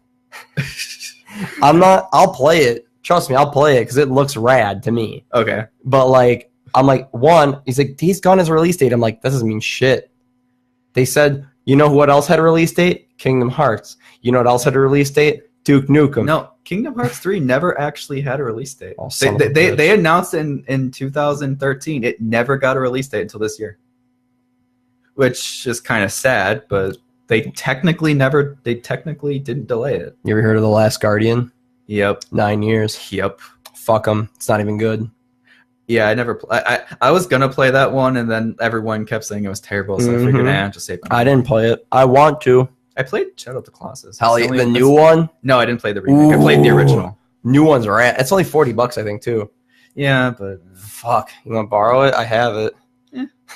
I liked the original, but I don't think I need to I need to buy another version. I've played it on PS2, 3, and 4 now. Nice. And I'll play it on 5 when it comes out. Inevitably. Shadow of the Colossus VR. What else we got? Control. Yeah, that looked different. You ever heard of Quantum Break? Quantum Break. I know of Quantum Dream, like the company. Right. But Quantum Break is a game where you can control time, and it was done very well. But apparently, depending on what you did, there were episodes of a TV show. And there's 5 episodes, but they were unskippable 45-minute episodes. Kind of tough to make you want to keep playing. Yeah. You know. And it looks like it's control. It's got a woman with it. The Resident Evil 2 remake. 2. That shocked me. Like Yeah. when it had the rat running around. Yep. And then all of a sudden someone shoots the zombie and the fucking camera just goes to Leon. I'm like, oh, Jesus. I wanted to play as the rat. Fuck you. No, but seriously, I wasn't. When they said they were remaking that game, I didn't think it would look that good. No, it's not out yet. Well, I know. But, no, I said it looks good. Does it have a release date? Do you know? I think it does. I don't know the release date, but I think it does. I want to say maybe February, January, something like that. I think it does have a release date. You can look that up real quick. I'm going to look it up. Yeah. You going to play it? I think so. It looks pretty cool. Yeah. What? I don't think it does. Oh, I thought it did. Wait, it says, okay, here it says release date confirmed. January 25th of 2019. Not bad. Yeah, I guess. I mean, Kingdom Hearts 3. January 29th. Kind of covered that, yeah. Yeah. What about Death Stranding? What the fuck is that game? Ooh, girl. Death Stranding. No. I'm being serious. I know. That's why I'm like, because it got announced 2 years ago, or like what, 3 years ago. 2 or 3, yep. And then literally the only gameplay we saw was Norman Reedus walking around. Oh no, there's more. Did you see? There's one where they're running under a bridge, and it's this fat guy carrying a baby. Yeah. And he looks up and he turns into the camera, and it's Guillermo del Toro. Yeah. It's actually him in the game. And then he runs into a gully or whatever, and Mads Mikkelsen is at the end of it. Yep. Like, God. And they still haven't shown those two in 2 years. We still don't know what kind of game that is. I know. I have a theory of it, though. I think it's I think that mankind has found a way to avoid death. Yep. And the way that the angels of death come get you is that they send out like a cord, like an umbilical cord, and they suck the life out of you, and then you just die. Yeah. Because I've seen that happen. They've shown that happen already. Mm-hmm. And then that little machine that's on his shoulder, it like lets you know where they are. Mm-hmm. And when I was watching the trailer, they actually showed gameplay this year. It was the first time. And it's a lot of the movement looked exactly like Metal Gear Solid 5. Yeah, they didn't show much gameplay, but they did show a little bit. But they're just biding time, yeah. It's hard for me to get excited for that until I know what I'm gonna be doing. Yeah, I'm more excited of the fact that it's just the guy who made Metal Gear is making something else, and I'm just glad he's doing something. Yes, well, after Silent Hills got fucking canceled for no reason. No, there's reasons. It's just we don't know. It's for dumb bullet. And I don't think Metal Gear Solid 5 turned out the way he wanted it to. No, I think you're right. Yeah, I like the game. I still have it. I have it on both consoles. I got to get to it. I have it on both fucking consoles, man. Yeah. I've beaten it. I've finished it. I have it too. I just haven't played it yet. Really? Yeah, I have it. I bought it at the same time as I bought the Legacy Collection. Yeah, so I've just never played it. It's a bit of a lengthy one because it like makes you do side ops and it makes you like craft better weapons and shit. Yeah. I like that. It felt realistic. And some of the hidden cutscenes you can get are pretty funny. Mm-hmm. If you don't make Snake take a shower in like 7 missions or some shit, there'll be a secret cutscene where Ocelot will throw a bucket of water on you. Like, Snake, you stink, and throw a bucket of water at you. But if you have Quiet unlocked, which is that sniper with the huge tits, she'll right as he's about to throw the water on you, she'll stop him and go like this to you, and she takes your hand, and right as you're walking away, Snake doesn't have any expression on his face, he just stares at Ocelot as he's walking away. And then they show them walk towards the shower, and there's no footage or anything. Yeah. But then you come out and you have like a boost to your health or some shit. Yeah, it's a goofy little game. It's like there's no, that game still has the Kojima humor. Yeah, I'm glad Kojima's doing something, but until I know what this game's about, I can't get excited for it. I get that. I totally do. Yeah, but I'm sure once I know what it's about, then I'll be excited for it. Yeah, I'm excited just for the fact that he's doing something. That's my excitement. Mm-hmm. And the game could be absolute shit. I'd still buy it. They showed what else? Spider-Man? Yeah, they showed Spider-Man. That looks fun. I might pass. I'll borrow it. I'm buying it, so there you go. Did you play any of the Arkham games? The Batman. Well, The first two. You have that Arkham Knight. Yes, I do. I just had that up there because I thought it looked cool. I have the first two remastered. I played them. Kind of rushed through them. I got the story out of it, and that was it. I do plan on finishing it. I got to play the next two. So you've played Asylum and City. Yes, I got to play Origins and Night. Mm-hmm. Yeah, I played them all. Yeah, the combat looks pretty much the same, but I like that, so I don't mind it. The combat in Spider-Man literally just looks like the Batman games. Sure. But with, a Spider-Man. I bet you I bet you it was a pet project for a long time, and they're like, that looks interesting. And now they're deciding to put it on as normal. Yeah, I'm not gonna lie, I probably wouldn't be excited for it, but then it's being made by Insomniac. Mm-hmm. So I know they're a good company. If it was made by somebody I never heard of, I don't know if I'd try it. What about, it's not on here, but I just went to pre-order it. What about Spyro? Spyro, I'm getting that too. Fuck yeah. I have the first one on my PlayStation 3. The thing is, I played all three of those games. I never got to beat any of them because I didn't own a PlayStation. Really? I've always wanted to play through those games. Like, I had a babysitter that owned those games when I was really little, so I got to play them, but I never got to beat them. The first one really, really holds a place in my heart. The first one, really, yeah. I was really nervous when I saw the graphics, because I was like, one of the charms of the first Spyro is that there wasn't much going on. Mm-hmm. It was very basic, and I really liked that. I could play it today and have a blast. Mm-hmm. Sometimes I still pop it on every now and then, but in the new one, it looks so busy. It doesn't look like they changed too much. No, but like the graphics just make it look busy. But then I actually saw real gameplay of it. Mm-hmm. It looks very super loyal to the first one. The Crash, the original, the Crash trilogy was the remastered was really good. So I have faith this will be good too. Yeah. Did you play that? No, I was never a Crash fan ever. Not to begin with. I gave them all a shot. They were all good, but I don't see myself going back to them. Yeah, but they were fun. The only time I ever played Crash was in that part in Uncharted 3. Yeah, where they make you play it. But you only get to see like half your screen because you see the actual TV they're playing on around it. So you don't even get to see the whole thing. True. I mean, I thought that was a nice little touch. That was kind of goofy that they put that in there. Yeah. And you can play the actual game on there, can't you? Like, you can go back to it and play it, I think. I'm not sure. I never tried it. I thought you could. I never tried it, so I'm not sure. Yeah, I never really cared for that. I really liked, I've never played Spyro. I think I played a little bit of Spyro 2. Yeah. And never anything from 3. Yeah. But all 3 are going to be in the collection. Yeah. I think. Yeah. They're doing the same thing they did with Crash. I remember... Okay, so I had Super Mario 64 on the Nintendo 64, and I beat it. I finished it. I killed Bowser, but I never got all the stars. I did. And then the summer of my freshman year of high school, I got all the stars.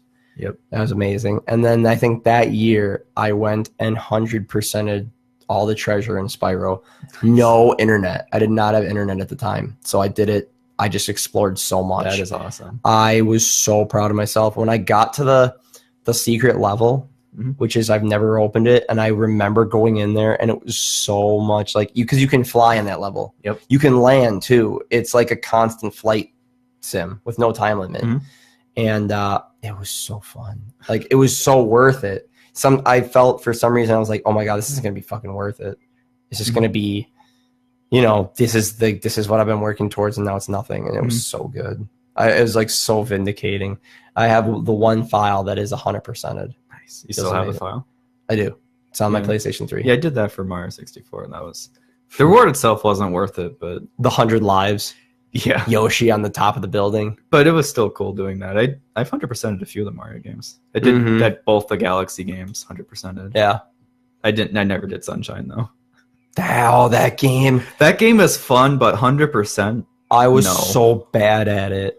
I was so bad at that game that I returned it. That game is weird for me. The more I play it, the worse I get at it. I don't know. It's the only game that has ever done that to me. The more I play it, the worse I am. Because when I was a kid, I could get through that game no problem. Now I can barely. I can beat it, but it's not easy. When I was a kid, I couldn't fucking beat it.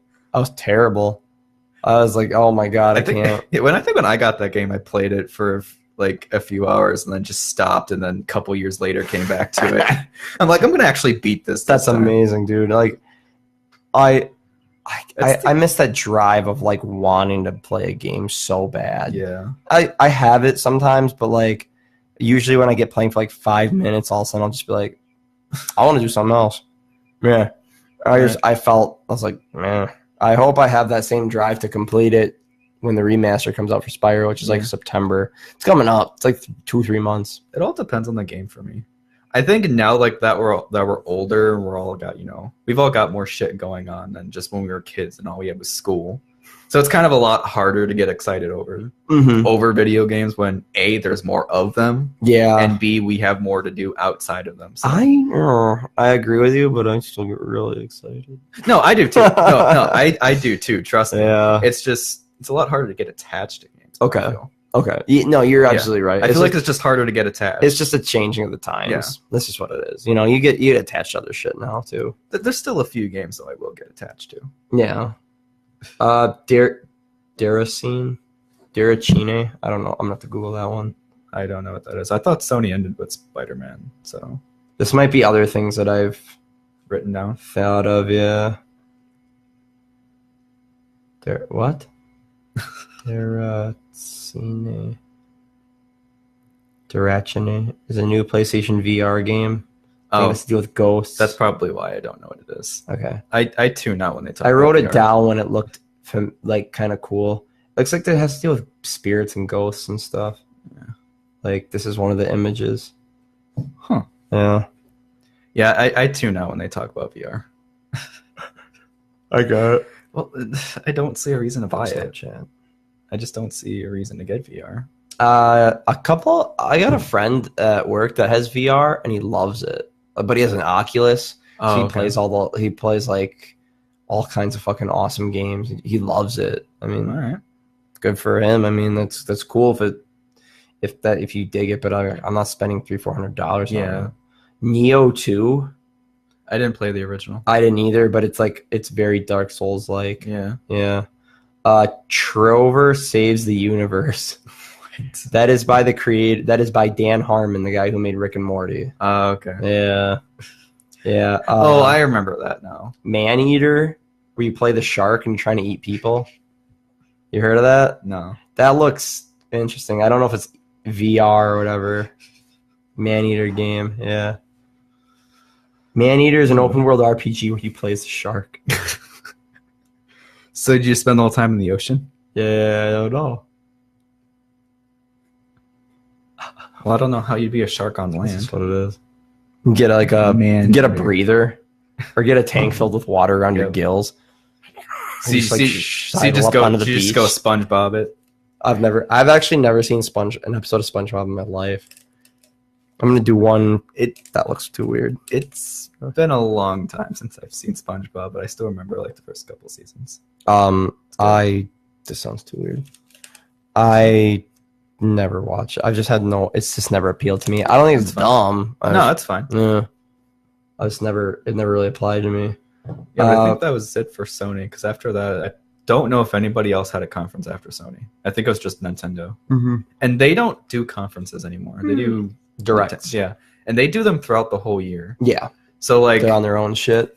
Every E3, I always hear about how disappointing Nintendo is, and I'm thinking, you guys know they do this all year. They don't just do E3. Like with Microsoft and Sony, they do once a year. They do everything at E3. Sometimes at game developers, the GDC. Yeah, sometimes they'll show a few things here or there, but Nintendo, they do like 4 directs a year. Yeah. So they don't, instead of doing everything at E3, they do like a little bit at E3 and then, a little bit throughout the year. Mm-hmm. So that's true. But this one, it was obvious what they were focused on. They showed a few cool things though before Smash, but like they showed the new Fire Emblem. Did they? Yeah, which they didn't show anything about that before then. I don't play Fire Emblem, but Kimmy loves it, so we'll be getting it. We'll be getting it. They showed more of Pokemon Let's Go, which looks kind of cool. What's up? Really quick though. Okay. Then I'll finish the list. Okay.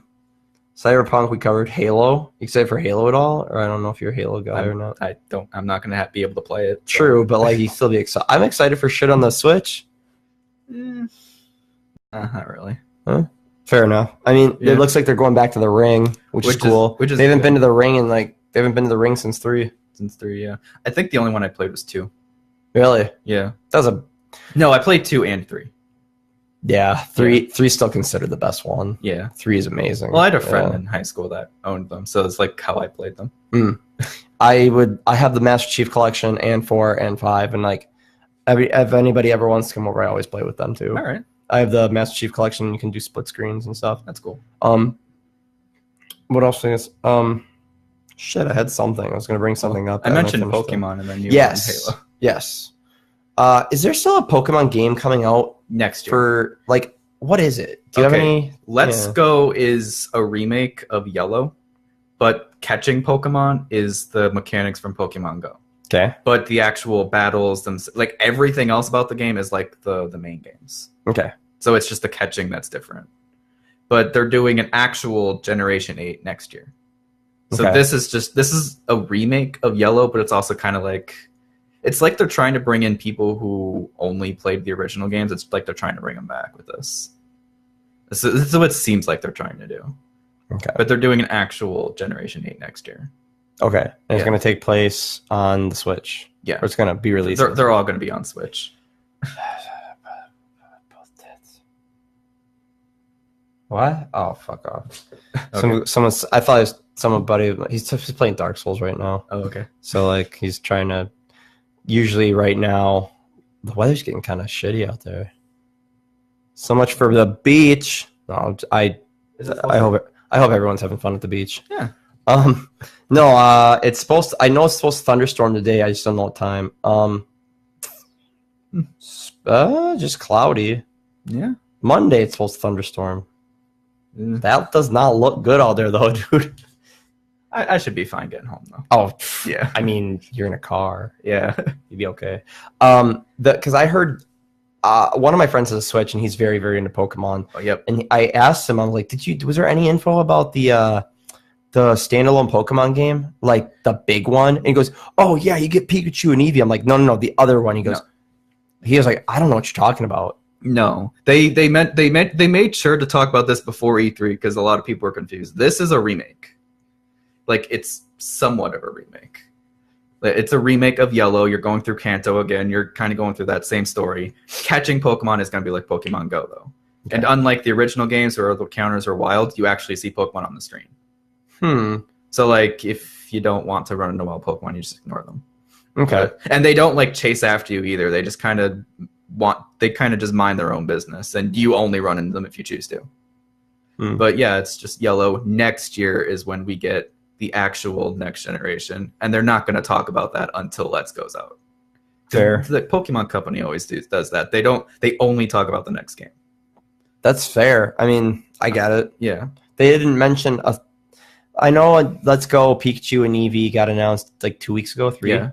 And like they were just kind of focusing on Moon and Sun for the longest time. Yeah. It was just good. And it's been out for 1 year, 2 years. Ultra Sun, Ultra Moon came out last year. Okay. And I like that they give everybody time to play it, and then the hardcore players play it right away, and then they get time to show their friends who've never done it, and then they get into it, and then now they're doing the Let's Go unit, which you have to have a Switch to play that. Yeah. Hey, I mean, no, I'm not rolling my eyes at it. I'm like, hey, shit, if it's as good as Yellow was, because I have Yellow on my DS. I have red, blue, yellow, gold, and crystal. Well, we have every single one in our house, so. Oh man, that's all. I think I remembered Kimmy posting about saying that a couple times. I own a game from every Who is that? I have no idea. Oh, I thought maybe you'd be on that. No, that might be one of your fans. Yep, I've got fans. Yeah, no, I have like I play all the generations, but I don't have every single game. She's got every single game. Okay. And we're obviously getting Let's Go Pikachu and Eevee. Yeah. So if you want to know if they're good or not, you can come over and try them. Yes. Yeah. I plan on it now because okay. I would. I didn't watch any of the gameplay for it, and I would like to not watch it because it's so early. It might be completely different. They didn't really show a lot of gameplay during the direct itself. That was mostly the treehouse, and I kind of ignored that. Okay. I don't tend to watch the treehouse a whole lot. I remember a big friend of mine who's really big into Nintendo. I don't really speak to him anymore, but he would always talk about the Treehouse events. Yeah. So I watched a lot of their Smash coverage, but that was it. Yeah. Yeah, because they had like a tournament on there, so I watched I would like to. Like all fighting games. I never play them because if I don't own them and I'm not playing them all the time, I'm gonna get my ass kicked. Well, that's kind of why I like Smash so much. I feel like it's one of the few fighting games where you can play it casually and still be fine. Because obviously there's a competitive scene, which I'm not a part of, and then there's more of a casual scene, and you can kind of do either.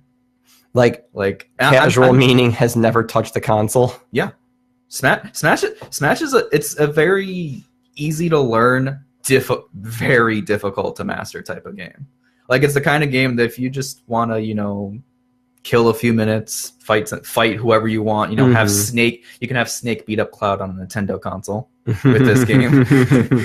You can't do it in PlayStation All-Stars, but you can do it on the Switch. Fucking, that's the only fighting game I was good at because I rented it one time with my buddy Dave, and I beat his ass up and down that. I said, we're going to get a fighting game that neither of us have played. We're going to rent it, and we're going to play it all night, and we're just going to see who can pick it up faster, and that's it. I couldn't play it because I was too used to Smash Brothers, and that's not like Smash. Dude, I could not play it. That's what you were about.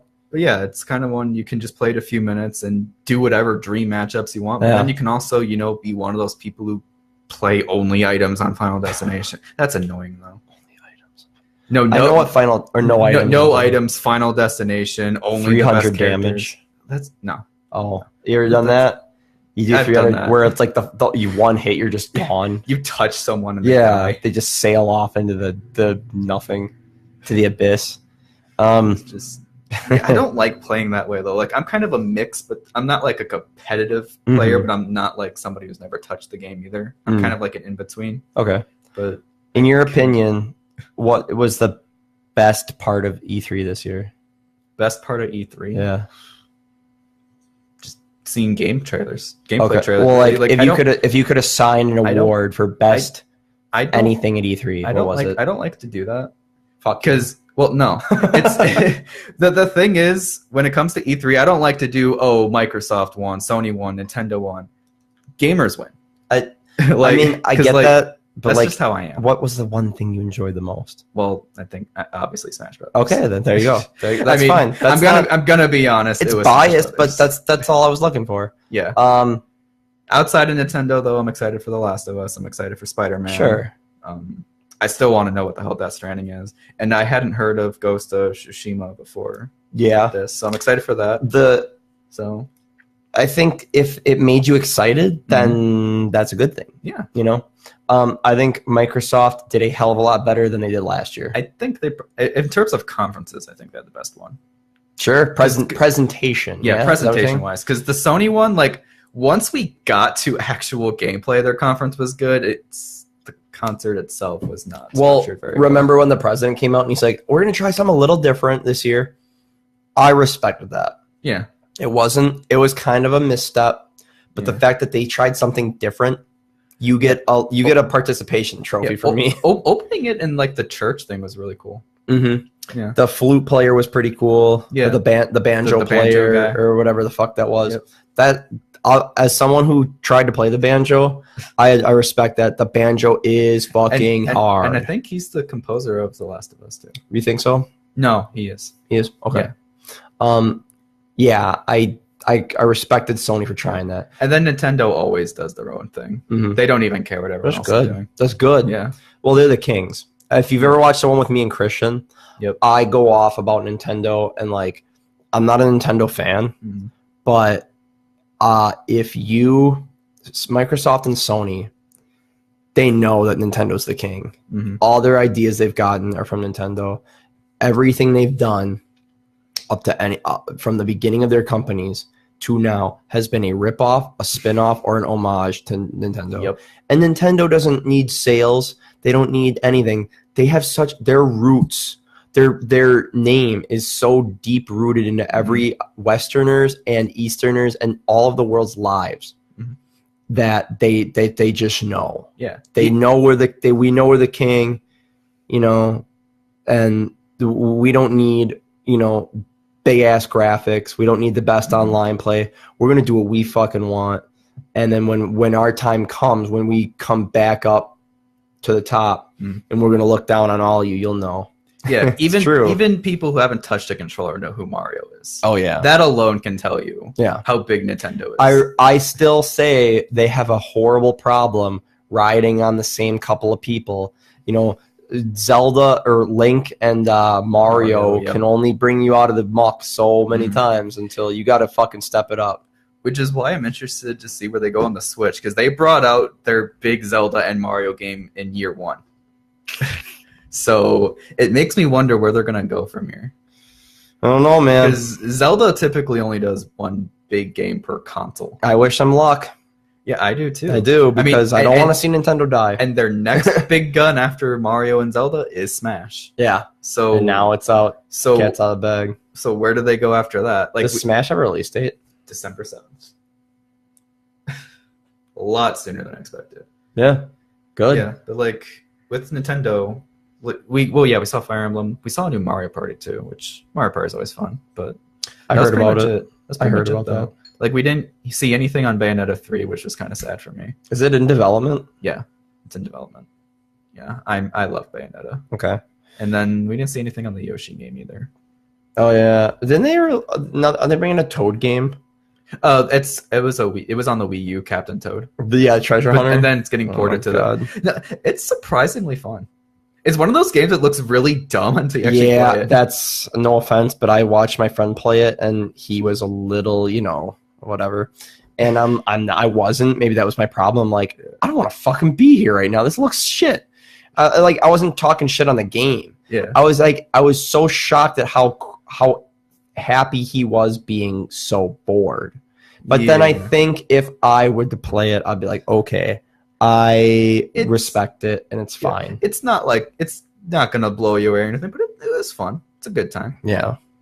But yeah, I'm not rebuying it on the Switch. I'll tell you that much. It's not worth buying twice. I enjoy buying remasters. I have a friend that refuses to play remasters because he's like, I already experienced it once. I don't need to experience it in clearer graphics. It depends on the game for me. Some games I will buy 2-3 times. I don't care. There's some games where it's like, all right, one time's enough. So it depends on the game. Yeah, I've second copy of Skyrim. I have Dark Souls. If you get the Switch, Bioshock. If you get the Switch, you can buy them both again. Skyrim and Dark Souls. I barely played Skyrim Remastered. I should really get on it. I have not played it enough. Because it came out... What year did that fucking come out? Skyrim? The new one. 2016? 2017? I've lost track on Skyrim. Yeah. I think the Switch version was 2017. Okay. Because I think it might have been 2016, to be honest. Yeah. Yeah. I think it was. And I don't play it as much as I should have. Yeah. So. Oh my God. It's just some Instagram shit. I'm famous. Yeah. Oh shit, I forgot to take a picture of us. I always take one picture at least, just to commemorate it. I don't believe in...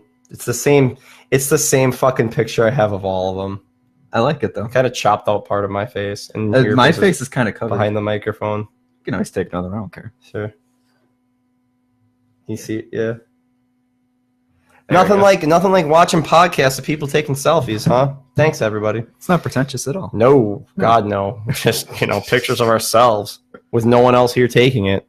It's all good. Hey, I don't know. 2 people showed up after that, so you did something right. You know him, don't you? Yeah, I know him. That's one of Andrew's buddies. Yeah. I worked with them for a while too.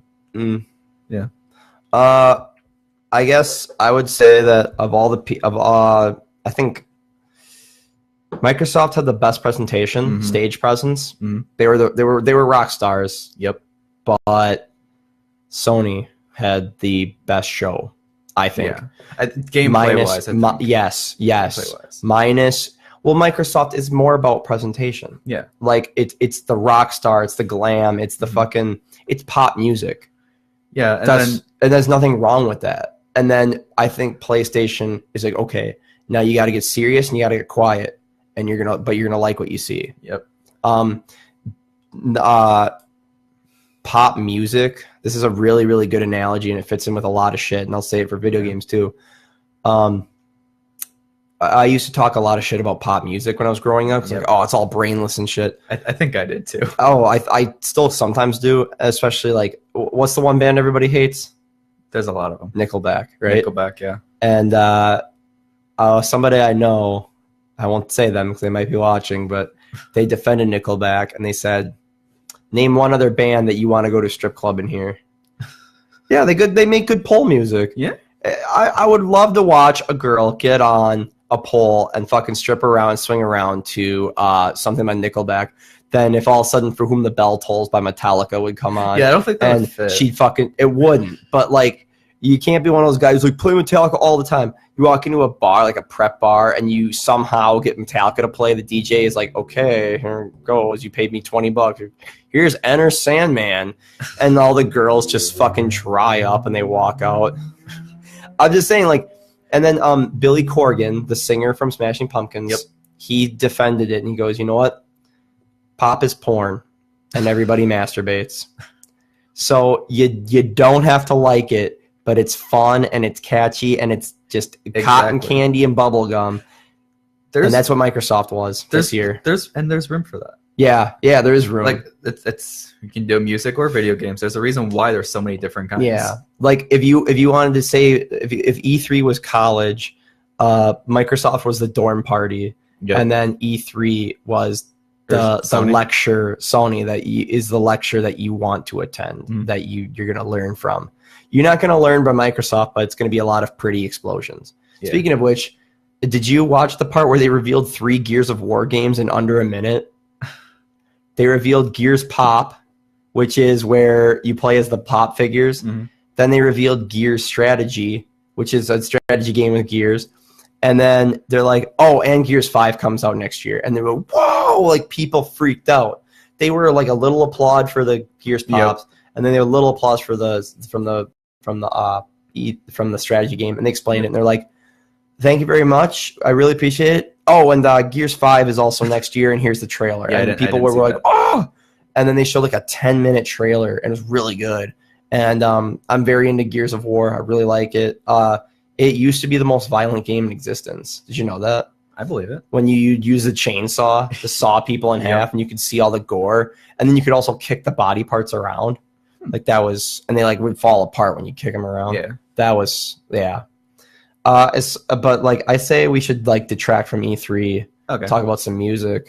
I'm cool with that. Yeah, dude. So you go Warped Tour. It's the last one. The last one. Yeah. How many have you been to?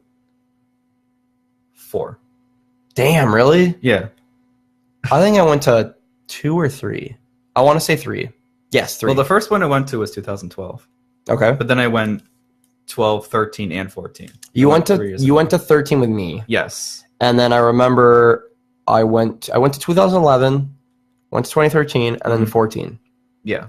I remember. I went to 16 as well. Oh, really? Yeah. I skipped 2015, and I skipped last year because I thought the lineup sucked. And then 2015 we went to North Carolina.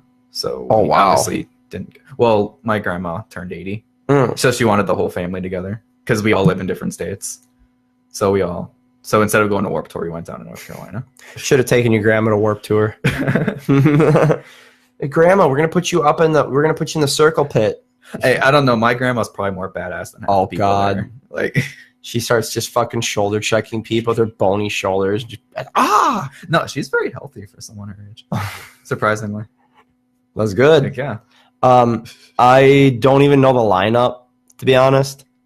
If I had that wireless keyword figured out, we could just look it up right here. But I know a lot of bands are coming to it because it's the last one. I might. Yeah, go ahead. I think I might have it saved. Good man. No, wrong one. I can only have like 2 of those s'mores cookies. They're so rich. Yeah. I haven't even finished my first mics. I normally don't drink. I did take a picture of it. Oh, nice. Okay, but there's so many bands that are only going to be at like 1 or 2 shows. Oh, like they're not showing up in Milwaukee. Yeah. Okay, 303. I'm not going to read the whole thing. Yeah, they suck. All Time Low. Yeah, they're like a 1 show. All Time Low? Yeah. Oh, yeah, I see it. Yeah, there's way too many bands that are only like 1 or 2 shows. What is the final full? What does it say? The what? Full cross country tour. What is it called? Final full cross country tour. Oh, I thought it said final fuck off country tour. Yeah, Jesus. They're just gonna say fuck you to country. What's the date of the Milwaukee show? 23. How is your battery that charged? Huh? It's 94. Oh, is that that's the picture. Okay, sorry. That's the picture. I was like, God almighty, dude. Whoops. Yeah. Bowling for Soup, I would mind seeing them. They're not gonna be in Milwaukee. Oh. That's so sad. I actually don't see a lot of bands that I'd listen to be honest. Silverstein. Yeah. Please become a Milwaukee are they show. In Milwaukee? I don't know. What's the date? They are. I think it's 23rd. No. Son of a bitch. That's really shitty. Like I said, if it wasn't the last one, Sum 41, Taking Back Sunday. They're all the purple ones are like the ones that I want to see, and they're all I know starred out. Yikes! Yeah, I don't know why they why even Mayday Parade. They're coming on the new CD. They're there every other year. Good, I like them. I like Mayday Parade too. They're coming on the new CD, man. Yeah, Sunnyvale. Yeah, I think it's Sunnyvale. My music was on shuffle the other day, and what was it called? Sunnyland. We were both on. Okay. And a song came up that I'm not able to play. It's called If I Were You, and it's really good. Yeah. And I can't play it, but it comes up in the shuffle. Mm-hmm. So there must be like a glitch. Because I have it, what I do is I have Apple Music. Yeah. And when I click download, it downloaded the first song, and it kind of reserves it for free. So every time Mayday Parade puts it on iTunes, it downloads automatically to my phone. That's cool. And it sends me like a little email and a notification saying Mayday Parade has a new song in your library. Check it out now. And it's $9 a month, $10 a month. I love it. I have a Google Play Music. Yeah, and that also comes with a YouTube Red, which I use a lot at work. Which I use a lot at work. Good. Yeah, because I can't have ad block at work or anything like that, so I just use YouTube Red. Fuck yeah, dude! I mean, you get like a free trial of it, can't you? Like YouTube Red. I think so. It's like try for free for like a month or something. I don't know, because I had Google Play before they even made YouTube Red, and then suddenly once they rolled out YouTube Red, I had it, and I didn't even know why. I just had it. I'm like, I didn't pay for this. Doesn't Google own YouTube? Yeah. Okay. Yeah, and then when I looked at my settings or something, I said free with Google Play. Oh, that's why I have it. So I've always had YouTube Red, and I never really paid for it. Just kind of got included. You got grandfathered in. Yeah, I think that's what it's called. Which is cool. No, it's very good. Yeah. Think of all the people that just left the beach because of the weather, but it doesn't look bad out. It's not raining. No, it's not raining. I don't think it's going to rain. I think it's just the clouds. Yeah. I still wouldn't be at the fucking beach, dude. To be honest. And not in this weather. Yeah. You don't know. Like if like a bolt of lightning should befall me. Hey, you also skipped going to the beach to talk to me, so. No, I didn't skip this to go to the beach. No, that's you know what I mean? meant. Yeah, that's what I meant. You didn't. If I had the plans to go to the beach, and then I was like, "Do you want to do this?" and then put you in front of that, means that I would have skipped going to the beach. Yeah. But I didn't skip because this was first. Yeah, I always believe in the plans first. Yeah, and before you make new ones. Not gonna lie, carry through. That means a lot to me. Like, no problem, man. But in reality, I'm not trying to trump over you, but like, hey, your wife is watching. Cool. Hey. No offense, but it shouldn't mean that much because that's how people should be normally. I know. But we're living in such a society of ditching. But I think, to be honest, if any other part of society years ago, if these came out in like the 80s, people would fucking ditch all the time because now you can plan shit. Like, let's say if I hit you up and I'm like, hey, dude, you gonna come over and play some Cuphead? You're like, yeah, sure, I'll come over. And then like 5 minutes before you leave, someone else calls you up and is like, dude, we're gonna go trip balls and we're gonna go do spray painting. So something that's way more fun to you than playing Cuphead, and you're like, shit, Mitch can't do it. Well, the thing is though, playing Cuphead sounds more fun. I understand that, but I'm just making it up as I go. I know what you mean. But like, that's how it would be, you know. But like, that's an average day. Yeah. Whereas like, you know, I appreciate you meaning so much. I do appreciate you coming here, man. Like, it's not that far out of the city, but like, it's like 20 minutes. Yeah. No. 20? 20? No. If you do 80, it's like 10. I'm a good driver. You drive fast. I'm a good driver. Dude, Paul. Oh, man. Thanks for joining. I've known Paul for over 20 years. Damn. 22, I think. I haven't 22, even been 23. in the state for over 20 years. Where are you from? Florida. Yeah. Isn't Mayday Parade from Florida? They're from Tallahassee. Really? Yeah. So is Trivium. Not Tallahassee, but they're from like Ocala. Yeah. There's a lot of data members from Ocala. Yeah. Yep. Which is weird because like you'd think they'd be all in the same. They're not on the same label or anything. I don't know where. Data Remember has their own label, don't they? I think they might be on their own label now. Yeah, because they were on big. They were on Victory. Yep. Well, I remember a rep from Victory Records came in once for Into Hot Topic to hand stuff out. Okay. And I was like, "Oh, you're the guys that are ruining Data Remember," and he's like, "Yeah, whatever." And I like, well, he probably had nothing to do with it, but I'm just like, it probably wasn't him individually. No. He wasn't. It wasn't part of him. But what's this? Oh, no worries. Just getting, eye roll reacts. Eye roll reacts. Eye roll posts. From what? I don't know. Some I posted. Apparently, someone didn't like what I was doing. But oh well, that's life. Yeah. Yeah. But anyways, man. Yeah, I definitely want to go. Like, I'm gonna go. I didn't even get tickets. We're just gonna show up at the gate and hope to God that they're not sold out. How would they sell out? I don't think they ever do sell out. No. It's not like they don't have enough room. Yeah, I know. It's the grounds. I have tickets already because I just like to be prepared. No, I do too. But I don't see them selling out unless a lot of people come out just for the last one. But I mean, the big shit right now is EDM festivals, and when people from Milwaukee are like, "What's Warp Tour? Is that like acid and some Molly?" No, fuck that. Not fuck. Yeah, but girls say fuck. Warp Tour is once a year though. Understand EDM that. festivals are all the time, but they don't fucking know that. I know. Fucking trippy bitches. I'm just saying, man. That's what they fucking do. Yeah, if it wasn't the last one, I don't know. No offense if you go to EDM festivals, but when I look at those things, I see money. Like I want to bring I want to bring a bunch of rocks that I find and put them in a tumbler to polish them up and then sell them and say that they're fucking chakra crystals. I met a girl that says, "I have a crystal that's meant for opening chakra." I'm like, "What the fuck is that?" It's like, "Well, it's this thing that it opens up when you have a crystal in you." I'm like, I have no idea what you're talking about. Oh, good. You don't want to know. It's stupid. And like, I don't care. She's probably watching right now, and I don't care. I love her to death, and she's a cool chick. But one girl posted on here. She says, "It's like your brain says, or no, your heart says, I need to get money for more crystals." Next one, there's plenty of rocks in your driveway. It's like the evil Kermit. There's plenty of rocks in your driveway. Don't waste your money. Maybe you should invest in some fucking car insurance so every time you get pulled over, it's not a massive fine. Stupid hoe. Sorry. Well, probably going to cancel for that. I don't care. Well, I'll find another medium to do this on. Hey, well, I'm glad I was your last guest.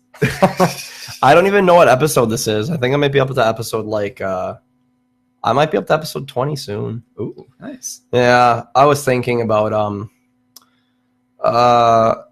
when I got to 200 followers on Facebook, which I didn't think was a lot. Oh damn it! I was gonna do this at the beginning of the podcast.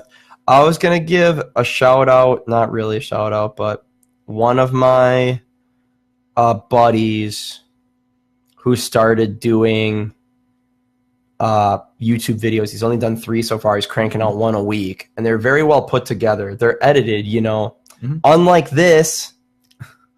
And he like they all have different topics, and his name is Mike Rosenfeld. He's got just Google Mike Rosenfeld on YouTube, and he's got some pretty good, well edited pictures. I don't know if he does them himself or if he has somebody doing it for him. The dude has over 1,000 views combined already, which is way fucking more than I have. His top video, which is called "Stop Trying to Inspire Me," that's got 573, almost 600 views. That'll hit 600 probably by the weekend. Like he's getting there. That's like awesome. He's doing very well, and like he's got over 100 subscribers already, 125, which is pretty awesome. His videos are really well edited. They're funny. They've made me laugh, and I'm kind of hard to make laugh. Like I laugh at like I'll give pity laughs, but like they've made me laugh and they've made me think, and like a lot of the thoughts that he's sharing are the thoughts I've had, so that always helps. Yeah. He does a new video every week. Okay. Mike Rosenfeld. So check him out. He does good work so far. He's probably, he's only been out for 3 weeks, so like check him out, man. He's gonna be going. He'll be going places, I think. I just wanted to, like, I don't want to call this the YouTube game because I'm doing this for fun. He's doing that for fun. Yeah. But he does it. He's playing the game more than I am. I don't have an intro. I don't have editing, and I don't want it. This is exactly how I want it, and I'm gonna keep doing it like this until otherwise. But even 200 is not bad, dude. You started at 0. Yeah, that's for Facebook though. That's my friends. Well, I know, but yeah, and like some of them. How are you doing on YouTube? Not good. I don't want to talk about it. Well, some people are they're intimidated by that, especially in the early ones where they're up to 3.5, 4 hours. Yeah. Yeah, and some of them we didn't even record video. Some of them was just audio, and some of it was on our fucking phones. There was one time we went out to dinner and we sat there for an hour and a half and we had our phones record it because we're just like, we're funny, let's record it. It never went anywhere either. Oh, well, you start somewhere. I know. Like, I actually had the idea for this back in like 2014. Okay. Yeah. Jerry Seinfeld has a show called Comedians in Cars Getting Coffee. Yep. And he drives around in really luxurious cars like Porsches. And I'm like, I could do that. I don't have a Porsche though. Well, you're in Wisconsin, so you just like do it in like pickup trucks. Do it in like a fucking Buick or some shit. That's my phone. Sorry. Do it in a Buick or like a Ford Taurus or some shit. There you go.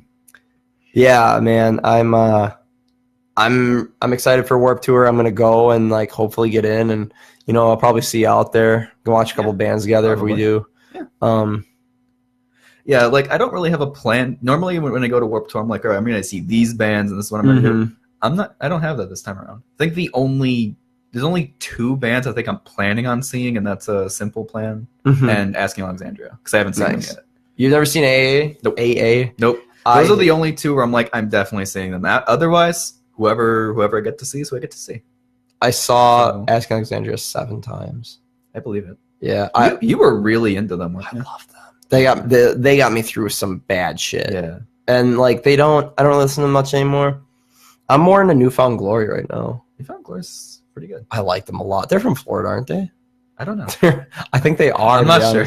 Have you seen them live? No. They're solid live. Yeah. They've been going a long time. And they're very high energy, aren't they? Like their shows are high energy.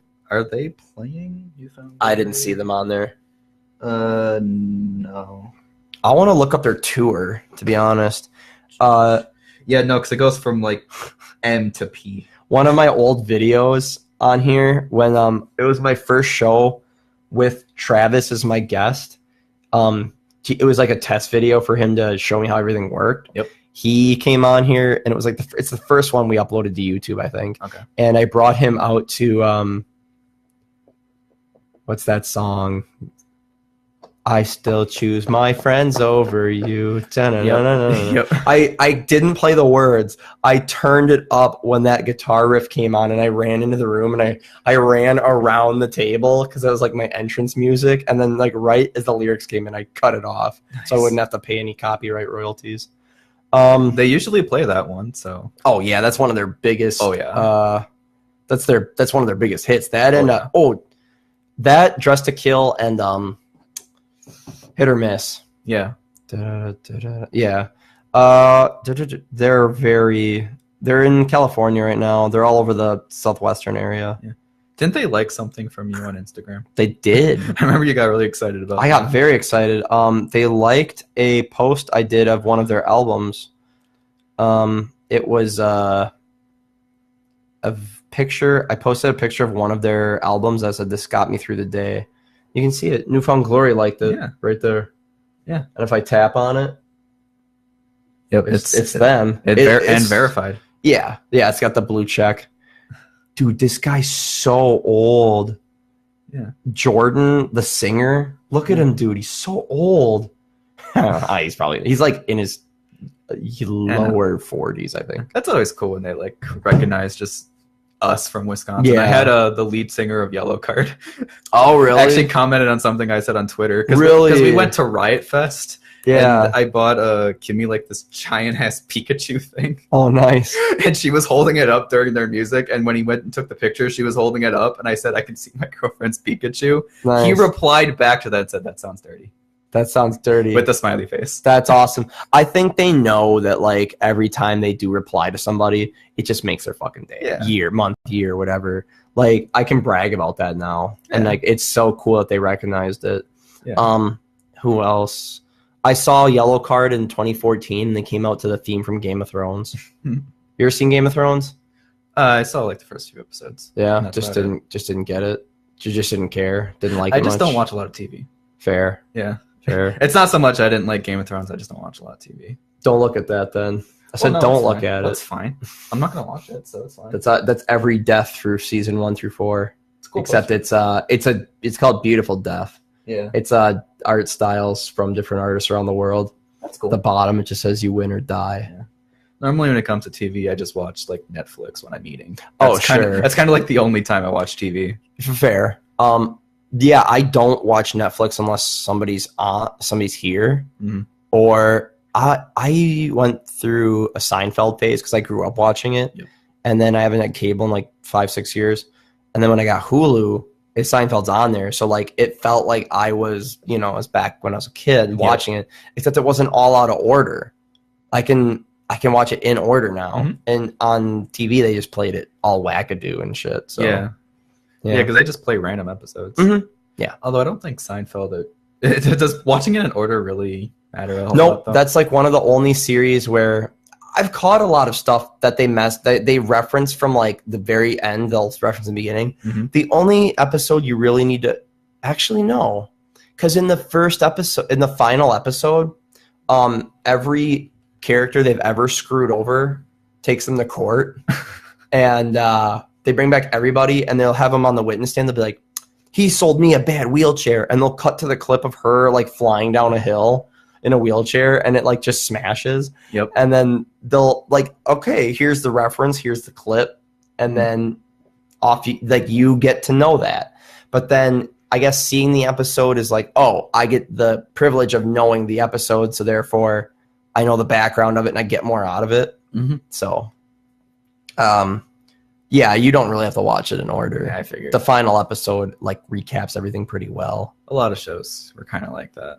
At least sitcom. The sitcoms from the late 80s and early 90s were a lot like that. And I don't like saying this, but like I follow the IMDb's top 250 for movies and television. Okay.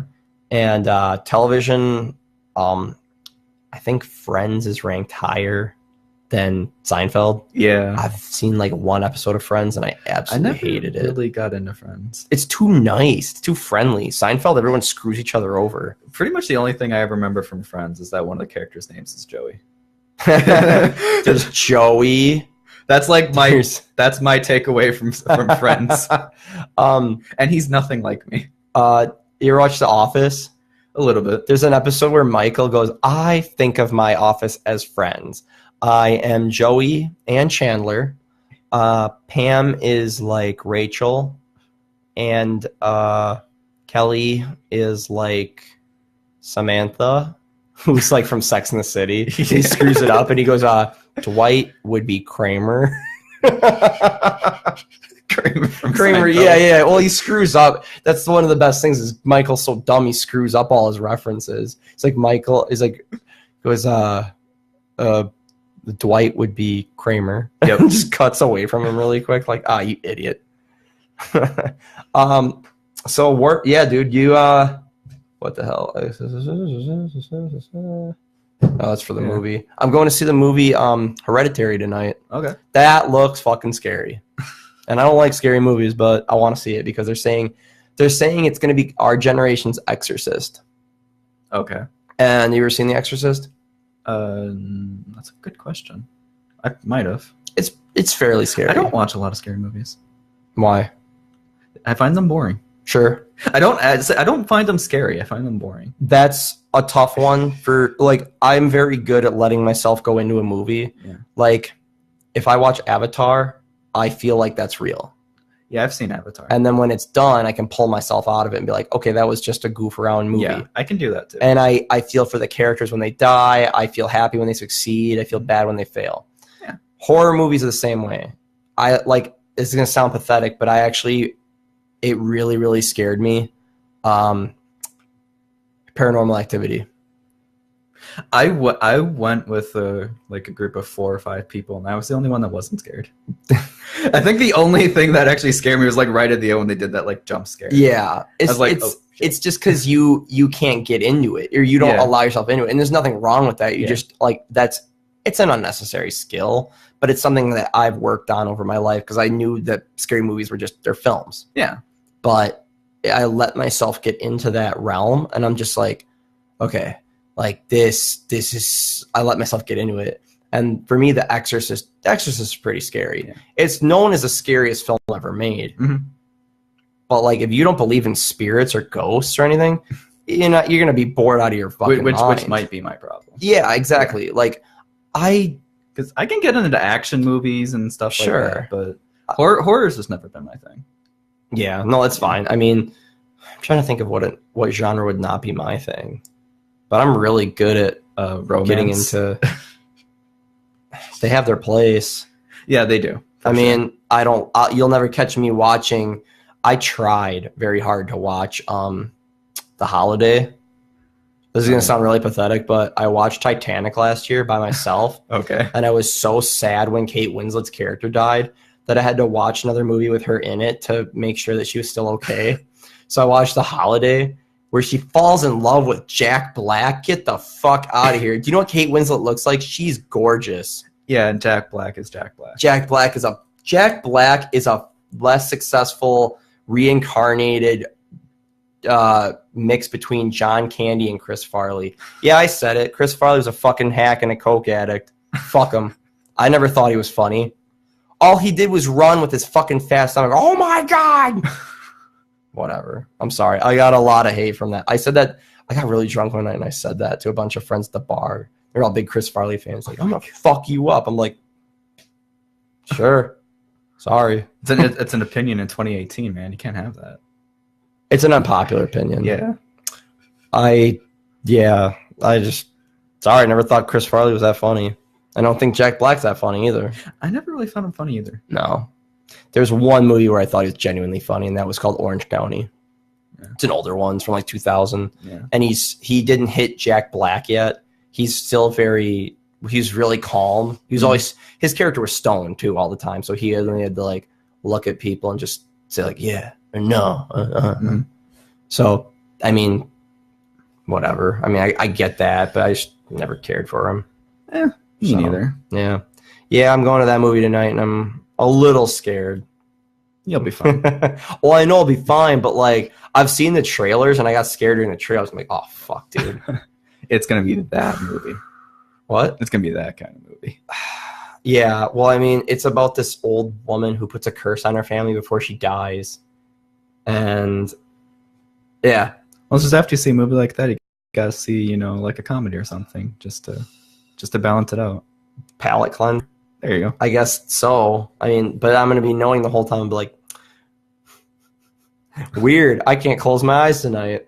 Or there's an episode of Workaholics where they all watch a scary movie, and the guy's like, "I'm not fucking scared. I'm not scared." And he stayed up for like the whole night, and they found him at the end of the night. In the morning, they're like, "Did you go to bed?" And he's sitting in the corner of the living room against the wall with like fans pointed out with knives taped to them.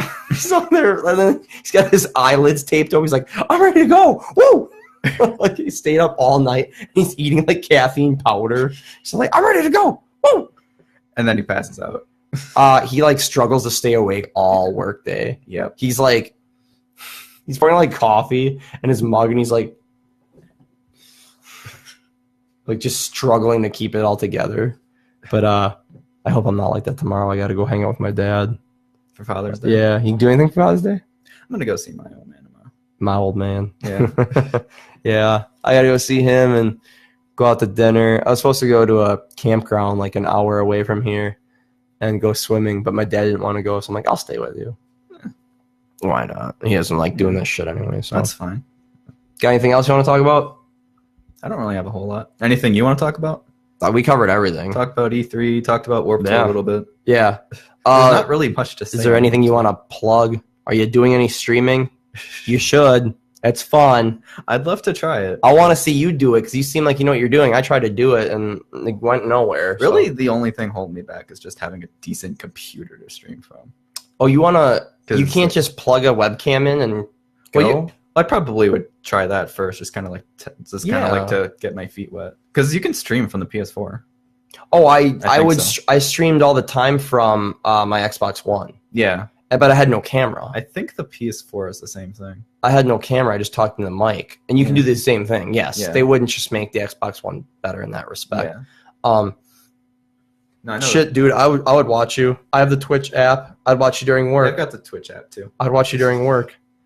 Yeah, I already know like what equipment I would need, but I'd probably just try it through the PS4 first. Do it, man. Because something I would love to do would be like stream, you know, Smash or something. Yeah, that'd be cool. That'd be fun. Or you mean like honestly, like the time I streamed, like I didn't do any story mode. I remember I did I streamed for like 4 hours once. I did an action playthrough of a little Far Cry 4, but I did some of Fallout 4 where I just shot everything that moved. I shot at everything that moved, including good people. So it was just a lot of action. And like this girl I was talking to at the time put me on, she told her professor about it, and they put me on a big screen at Marine Park. But then they put the speakers on, they could hear me swear. Oh, God. So I'm like, oh. She's like, dude, don't swear. You're on a campus computer. You're on a campus screen. Yeah, but you weren't on a campus screen at the time. Oh, yeah, I'm at home. What are they going to do? I think it'd be really fun to stream like some story-based games. I mentioned Detroit Become Human earlier. That would have been a fun one to stream. Sure. That would get you views, but like... Well, no, I don't care about views. I think it would just be fun, like having a game like that interacting with people. Yeah, like you could set up a chat to where like you get like, okay, what do I do? And like they like just do like a quick like the killer saver, and they pick the worst option. Oh, sure. Okay, that's what we're going with. I've seen. Yeah, that'd be a good idea. Yeah, that would be a good idea. Fun. Yeah, if you got the viewers to make the decisions, and there's been times I've streamed for hours without any views. Yeah, I personally don't. Yeah. If one person enjoys it, good enough for me. That's why I do this. If one person digs it, cool. But we got quite a few. Yeah. No, I've enjoyed them. Ever since you put them on YouTube, I've been watching them. Skip some of your early ones because they were just a little too long. But. Sure. I totally get this. But most of them. I think you should stream, man. I'd watch it, and like we could talk about it on here and promote it, and I'd tell everyone to watch it. I'd share it, and that is definitely something I'm looking at. All these fucking people would get it, and all 1,030 of my other friends would get it too. They'd see it. You have a lot of Facebook friends. My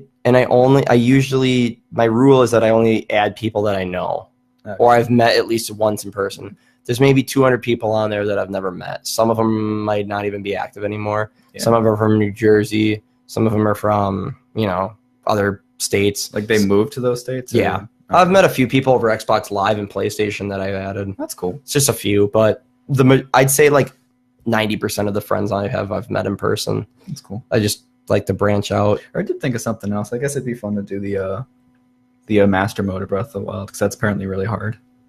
Master mode? There's like a Master Quest. Yeah, there's the regular game. There's like a harder version of the game where, like, in the opening area, like the Great Plateau, which is like the first area you start in, there's a Lionel there, which is like one of the hardest enemies in the game. And they put it in the opening area. Okay, I get that now. That probably would be fun to try, because it would not go very well. Well, yeah, I mean, like, it's just like oh, you think you're good? And it's not just, oh, enemies do more damage. They're actually a lot more aggressive. Like, normally enemies just kind of ignore you until you like come up to them and hit them, but they'll actively chase you. Oh God! If you're like further away, like they'll ride on rafts to chase you down. Jesus, yeah, they want you to die. Oh yeah, that reminds me a lot of Dark Souls. They released Dark Souls 2 in 2013, 14. Maybe. And then not very long later, they re-released it called The Scholar of the First Sin Edition. All the DLC, but the map was remixed. Meaning on one of the platforms, instead of having 2 giant enemies, they had a dragon. And I'm like, you're fighting a fucking dragon this early in the game? They're like, yeah, get used to it, bitch. It's like this the whole fucking game, bitch. I'm like, oh my, they had a game called an enemy called the Pursuer. And you only fought him twice in the whole game. But now his original intent was they wanted him to chase you over the course of the map, and he could come up at any time. Oh God! And they did that in the second version. And it's a bitch. He's hard to beat. Did the original Dark Souls release like a re-release called Prepare to Die? No, it was called. They had the DLC called Artorias of the Abyss, which is a character. He's actually very important in the lore. What's great about that game is there's no cutscenes. The only way you learn the game is you have to read the descriptions of items. That sounds like Metroid Prime. Yeah. Yeah, it's really, like that. I like that. Yeah, like your story is so much different from anybody else's. And there's always different interpretations. And they've gone to the developer countless times to ask him, what's the real version of this? He goes, figure it out for yourself. And he won't answer any questions. There's an item in Dark Souls 1 that no one's figured out what it's for yet to this day. It's called the Tiny Beings Ring. It says, no sign of an effect, however, I forget what the description is. It's like, no sign of effect, however, the mystery lies within. And people have never figured out what it does. Damn. It's not a player buff. It's not, it doesn't open a door. No one figured it out. And the creator won't issue a statement on it. So yeah. Hey, I like when developers do that, because it's just too easy. It's just too easy these days to just go to GameFAQs and find out. Sure. There's theories of what it is, but nothing's confirmed. Typically, I try to like beat games without looking anything up, and then if I want to go for everything, then I'll kind of look me up too. The more obscure stuff. Sadly, Dark Souls is like you have access to the entire game world off the bat, but if you go the wrong way, you're fucked. You are done. Like, in the very beginning, if you go down this hill, you'll end up in a cemetery, and you'll just get killed in 2 hits by these demon skeletons. Can you get out of it? Yes. Okay, well, that's if you good. die, you can get out of it. Okay. If you go the other way, you'll fall down a cliff that you're supposed to fall down, but you don't have enough health to survive the drop yet. Okay. If you go the other way, you will come to a closed elevator gate.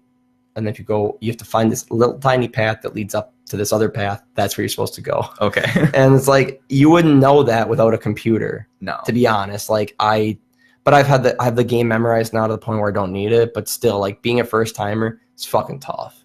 So I mean, I wouldn't mind seeing you play through Dark Souls. Oh, fuck. Assuming you're not doing the optional boss again. That's on 2. I'm That's playing on 2. 1 right now. Okay. Sadly, the DLC, I can't really show you anything, to be honest, even if I wanted to, because the only enemy I have left right now is